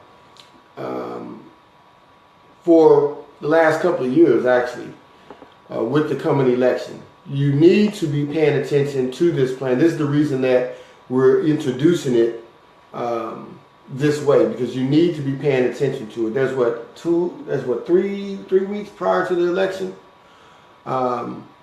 And the likelihood of it going on is pretty slim.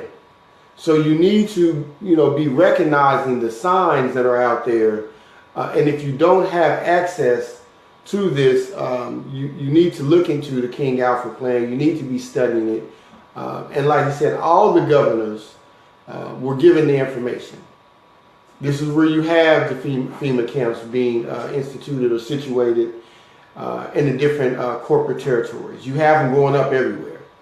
You're seeing the videos that they're posting where they show the military machinery being transported into all these different areas through railway. They're showing you're seeing the UN vehicles being transported by a railway. You're seeing the reports of them bringing in the soldiers and all these different things. You're seeing,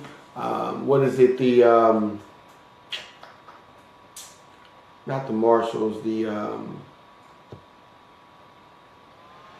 Department of Homeland Security vehicles all around in different cities. You're seeing it.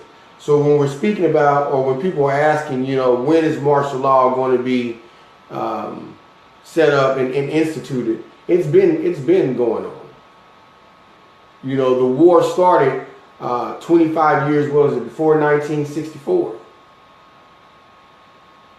So you're right in the middle of what's going on. You have to pay attention. You need to be getting your road maps. You need to be, you know, figuring out ways to get to safe ground. You need to be proactive with those things.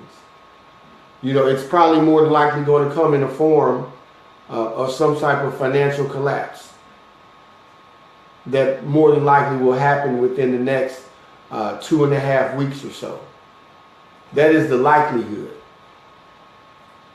Because you see it being geared up now. You see all the different things that Russia is speaking of, that where they're moving certain parts of their military around.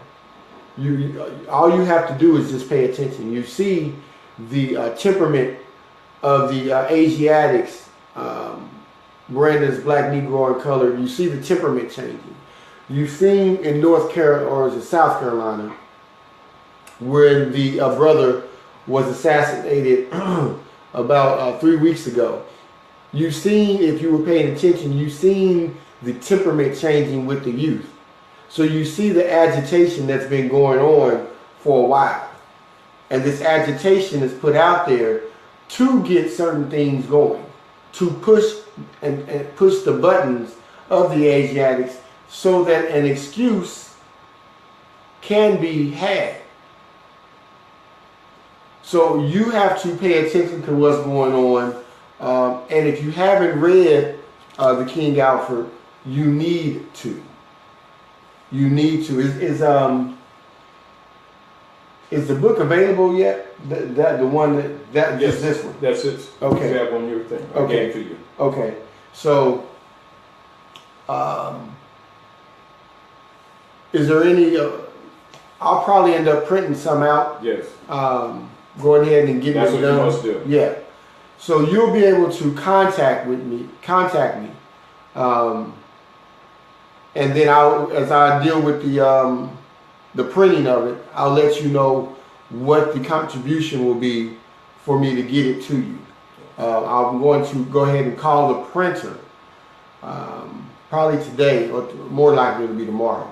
Because it's necessary. Because Right. people need it in their hands, and it's again because in order for the people to be inspired enough to understand the Moorish Divine and National Movement and their responsibility to themselves and to their progeny to be active and not passive, it's important for them to recognize and understand that these things have been going on all the time, and whether or not the people want to be passive or active, it's being enforced on you. So you must understand that you're in the mud. So don't get the idea that because you have not been informed that therefore you're outside of the venue of their operations. In other words, while we've been sitting back being passive, they've been destroying our families with the help of some of these fake leaders who have been keeping the people passive when they should have been teaching them these things. And people have been put in positions to both guide them and instruct them in these matters, have failed to do so, not because they didn't have this information, because it didn't fit their payoff agenda from the same corporate operatives who've been murdering our families, injecting our children into schools with nanoviruses and mercury, causing autism and all other kind of problems, etc., sterilizing our young girls when they go to the hospitals, and killing our people with minor sicknesses when they go into the concentration camps of these hospitals, and then pretending have these diseases, diabetes and other things, pretending that they're diseases of nature when they're actually diseases of biological warfare. And so we better get real.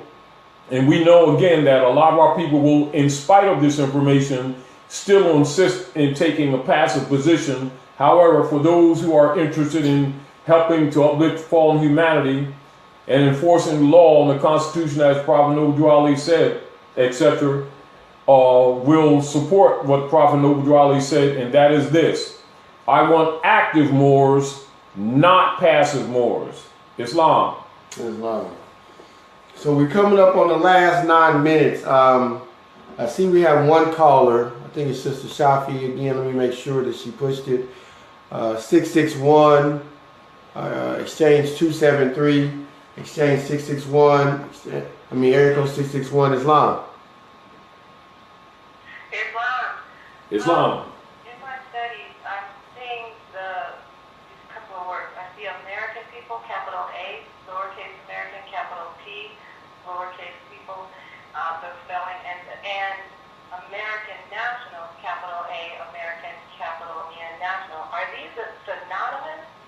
No, that's why they're written like that, because you already know. What does it mean? All right, this is back to even much of the instruction that we are giving is by our people not giving proper grammatical instruction that should have been given in the 3rd grade. That's orthology, etymology, etymon degree, 3rd grade etymon degree. They cannot read. They don't know when something's written grammatically incorrectly. It's not necessarily incorrect. It's designating between the living and the dead. Relative to persons, it may be designating a corporate person or the dead, and ens legis, transmitting utility constructed by legislation on paper, and the living man or woman or child, etc. That's what you will see. If you see all capital letters, that means it's a corpse, a corporation, and probably an entity constructed on paper to hypothecate the estate of another, registered under the Roman Curia under European colonial operations. That's the best way to tell anyone to look at any of those designations and to make themselves apprised of those fundamentals so they'll be able to make those distinctions when they're reading. And this is another reason why some people have often said concerning our children, don't worry about them, they will never compete because they can't read. Because when they see things like that, to them it's synonymous. To someone who can read, they know it means corpse, i.e. or person, civiliter mortuus, or person in full life. Whether the living man, woman, or child, or a corporation that is transferring of hereditaments, or what you call resources, or finances, or estates by succession.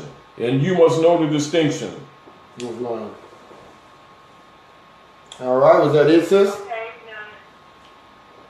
well, what I'm saying is I see American people, and it'll be written in one sentence. 2 sentences later, I'll see American national. Exactly. And then they'll make it like it's a noun. American people. All right. Letter. Let's say this. Let's say this. Nationals are the people of the land. A citizen could be corporate or naturalized citizen that's an American of the corporation that's registered in France and Puerto Rico as a corporation. That would be 14th Amendment. So American people would be 14th Amendment, and American national? American national is the people of the land. American citizen could be the corporate entity of the corporation or an ens legis. Okay. And so the people of the land would be nationals. That's why Drew Ali said, if you don't do anything, declare your nationality. It's a great distinction, not minor.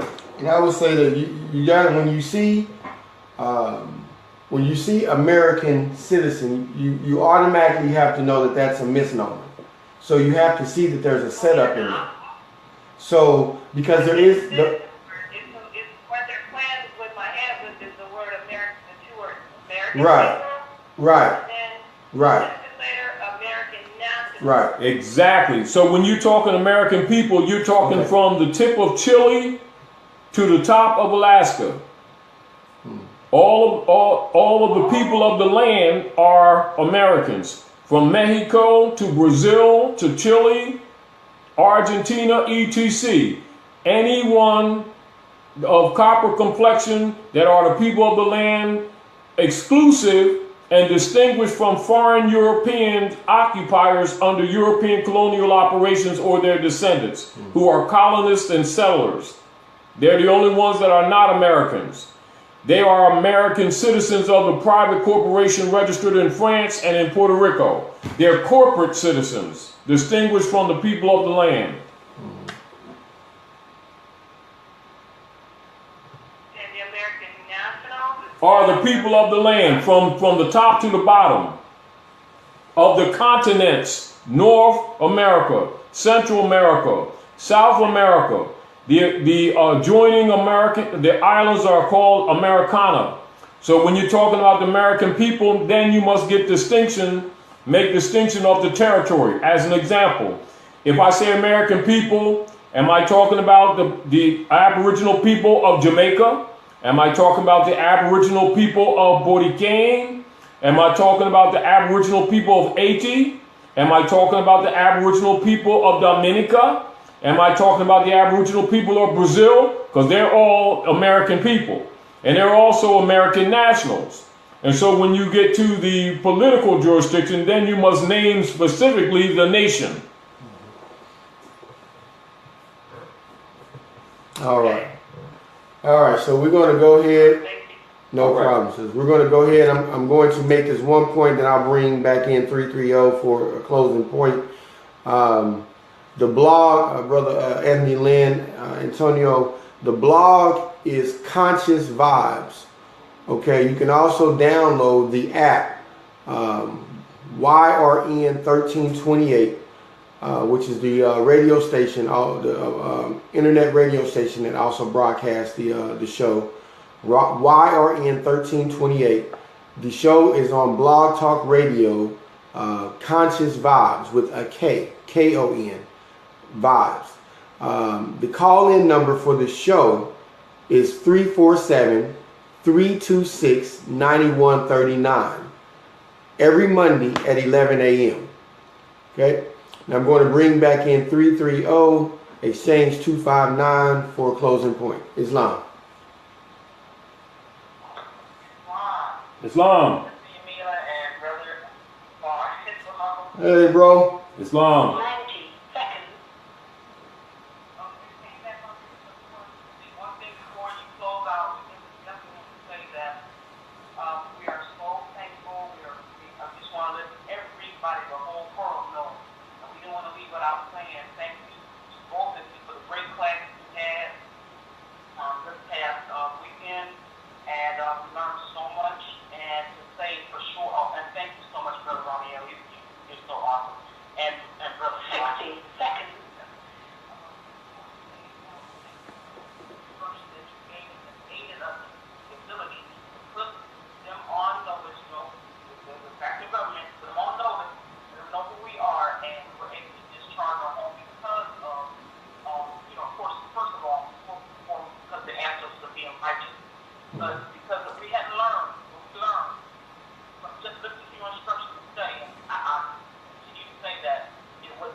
That actually is bankrupt, who's been in its body's politics persons have been artificially claiming their debt to be our debt, the nationals of the land. This is where you get the misrepresentation of what's called the national debt, when it's actually the private debt of that private corporate entity and its bankers, right, etc., i.e. the Jesuit order, you know. And so that must be qualified while we're talking about these military operations, because many people who don't understand it recognize that it's a genocide operation, but at the same time are thinking with misinformation that it is their government, and that the so-called board of directors who are imposturing as Congress, thinking that that's their congressmen or representatives, when in fact they are not. It's actually, they've been waging war on our people for quite some time. And it's unfortunate because the experience of our people is quite obvious, including the gangs of New York in subcontract cooperation with the foreign United States corporation company that has been imposturing as the legitimate government on the land since 1861, of May the 10th, since the original and de jure Congress in treaty with the Moorish Empire, operating at Morocco, North America, North Gate, have obligation by treaties and the Constitution, and of course the Ordinance of 1787, 1788, to preserve and protect the rights of the people of the land, etc. So when the Prophet Noble Ali established the Old Canaanite Temple in 1913 for the restoration of the rights of the Aboriginal or proper heirs of the land, being Moorish Americans who were being summarily misclassified and thus mistreated under the Christian black codes. And of course, with that establishment of the Old Canaanite Temple, that United States Corporation company that had been operating at that time crashed. And then Woodrow Wilson met with bankers of England under their secret Treaty of Verona with the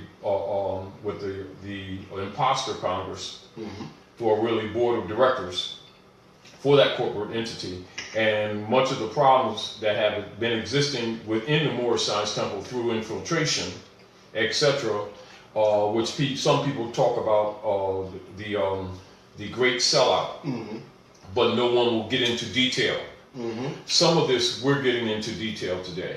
Indeed. Because I know that a lot of people with goodwill, sometimes through others who have been misrepresenting the work that we're doing, will try to imply that we are not legitimate part of the Moorish movement, etc., or renegade, and I've even heard some people say, and even call me from the UK and from outside this part, who talk about some of the persons that claim to be Grand Sheiks in the Moorish Science Temple, who call us paper terrorists for telling the truth, or for dealing with constitutional principles. Right. Now it's very clear, and I think this is very important to set the tone for some of the questions. Who are not aware that with the divine warning by the Prophet for the nations, it is very key to any scholar, any adept, any historian, any anthropologist, any honorable researcher, any reporter, any writer, etc., any researcher, to recognize at the heart of the Moorish Divine and National Movement is the enforcement of the organic constitution in treaty with the Moors, etc. Now, so that must be stated so that some questions that may arise in that area is not confused with an assumption by persons and honorable people who are not aware that the operatives in the alleged government are actually imposters and have been that. Right. All right. Now we go back to King Alfred. And then you understand the military plan, because the imposters have actually been trying to kill off the heirs to the estate after they so-called have raped the nation. Well, and I would tell everyone to, as you're looking into that aspect of it, make sure that you don't lose there's a couple of different points that you don't want to displace and act as if it's over. Remember that this is a continuation of wars that's been going on for thousands of years. Yeah. You also have to pay attention to it as still continuation of the doctrine of discovery. Oh, absolutely. And so if you don't understand the unum sanctum operations, the doctrine of discovery, the Pontifice, and the bullas that come through, where they're telling you that they're going into the lands of the Moors, the ones that they are going to tell you they didn't know about, and the ones that they did, and that the whole point was to plunder the estate of the Moors. So when we're speaking about King Alfred, this is simply a continuation of that. Yes. Now, knowing that these things are being enacted, because as we spoke about yesterday, they follow our Moorish science more heavily than we do. So what we're dealing with now is them attempting to survive. They know this is coming to an end. They know that it's choiceless. The great mother that people will refer to as Mother Nature, the laws of the cosmos governs all. And so everything rises as it falls, everything falls as it rises. Everything has an ebb and flow. Everything. So no matter what started, there's always an expiration date. Always. And everyone must live their karma. So as they or beginning, or not even beginning, but as they understand this, these things that we're seeing and how they're enacting are their last-ditch efforts. It's no different than if you put a person or an animal in a corner and you back them into that corner and they know that it's their demise is imminent, then they're going to fight until their last breath, in most cases, as hard as they can. So this is what we're seeing. They know that the likelihood of a win is, in many ways, few. I don't have that already in my file, do I? No, no. Now that's the 425. 425.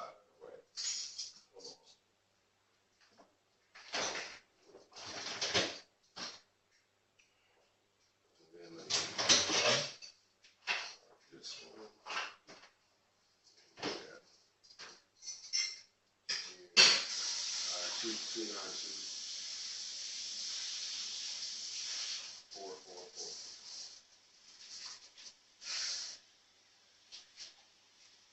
And then when it comes up, I'll take it.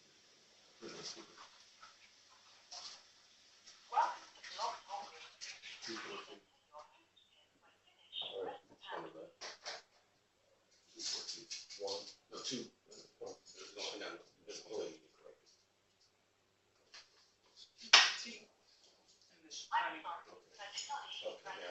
All right, now let's go. Yeah, 222. 280. 1341.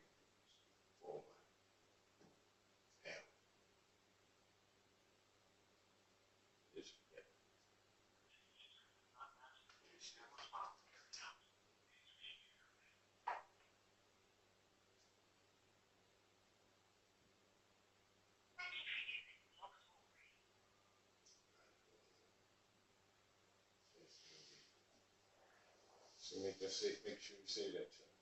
If I ever use it, if you want to use it.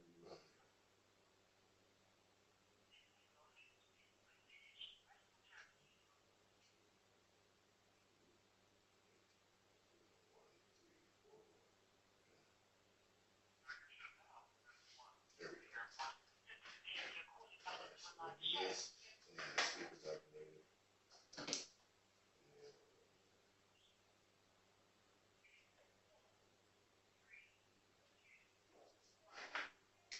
All right, so we're live there, so they can see us. And I wish we had more light. And then I'm going to go live on here. Islam. So we're going to go live on a couple of different streams. So we're going to try to do something we haven't done before, where we're on, a few different streams at one time. We're going to see how it works, so that we can effectively give as many people the ability to watch and hear and listen as possible.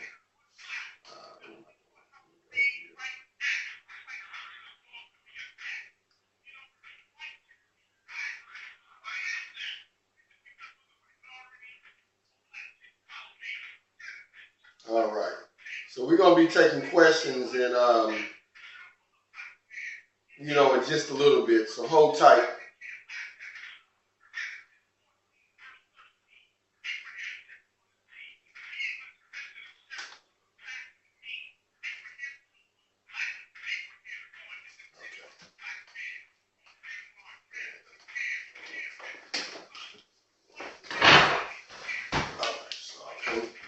More-unity-clothing.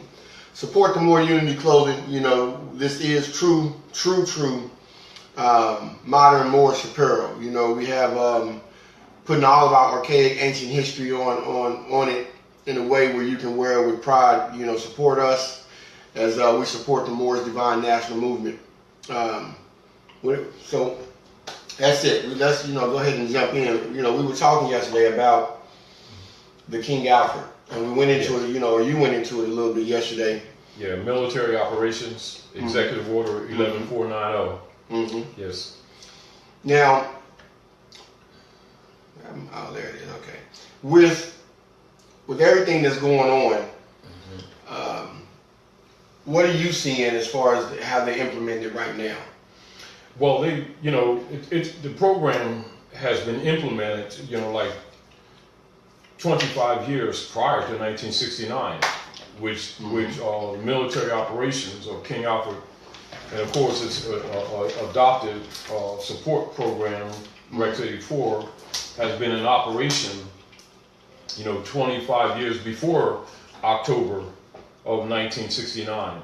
And of course, that must be taken into consideration that the United States bodies politic owners that issued that military operation is actually a foreign corporation registered in France and in Puerto Rico, and is not at all the legitimate government on the land jurisdiction. And one of the things being a Grand Sheik in the Moorish Science Temple of America, and myself being a Grand Sheik in the Moorish Science Temple of America, with Prophet Noble Ali's instructions, it is our duty and responsibility and charge to take our places amongst the affairs of men. Therefore, we do recognize the international platform upon which these political operatives are operating, because it's our duty and responsibility to inform the people of the Moorish nation, right, and be diligent to protect the Prophet and the movement, knowing that in accord with the divine constitution and bylaws, the chairman and the moderator, i.e. that deduces down to these subordinate regencies of the temples, being the Grand Sheiks, Assistant Grand Sheiks, Sheikesses, etc., are put in power to make law and to enforce law. And as you already know, and I know, that in accord with the Moorish Divine and National Movement and the instructions of Noble Ali, and by right law, and being part and parcel of this said government, it is our duty and responsibility to live the life accordingly, i.e. to enforce the organic constitution, which has been breached and abridged, and logically the treaty with it. And knowing that many of the people, due to the fact that some people amongst us are compromised, have not been told that and are not aware of that. And so what you have is a rogue element of operators imposturing as a legitimate government of the Republic, but are actually a U.S. democracy, private corporate contracting corporate entity. Come here.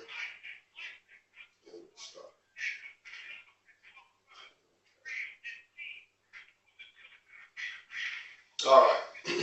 So as soon as that's done, we'll go ahead and start.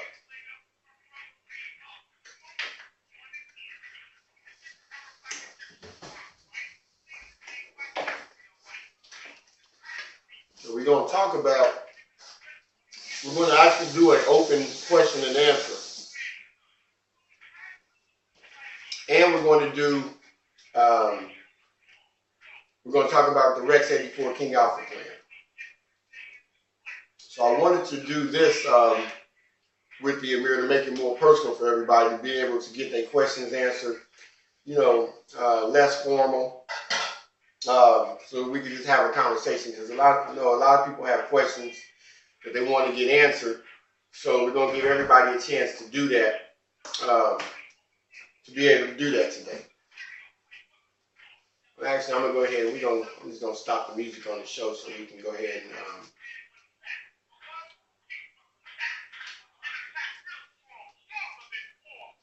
okay. So we're going to go ahead and even get started on the show. Let me do my house cleaning as I would normally do. Remember that you have the study classes in the Oakland and San Francisco territories every Thursday, and it's on live stream. If you want to see the class, you can go to the live stream, or actually it's on YouTube. You can follow Moab Bey, and then you'll get the reminder of the show each time we're going live. That's every Thursday at 7 p.m. Pacific time. Now, we also have it going on in the Sacramento territory. And that's every other Saturday. And our good brother Rahmeel El Bey is actually the one who's over there. We also want to make sure we send positive energy out for Brother Hakeem he actually had to go through a surgery. I didn't get a chance to tell you. He actually, they said that he had a cut in his stomach. And so he actually had to go through emergency surgery last night when he left us. And so I talked to Sister Kyla, and she's been there, of course, and he made it out. So he's in recovery. He's in ICU. But it's a good thing that he actually went there and got there. So we definitely want everybody to send, positive energy out for him. He put on a great event yesterday with the Emir. And He clearly wasn't feeling well, and was very appreciated because he was really sacrificing himself and his body to make sure things went well for the people. Indeed. Also,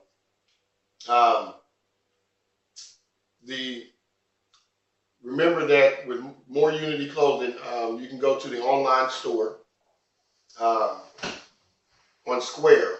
It's Square, like Circle Square Up /store. Square Up /store. /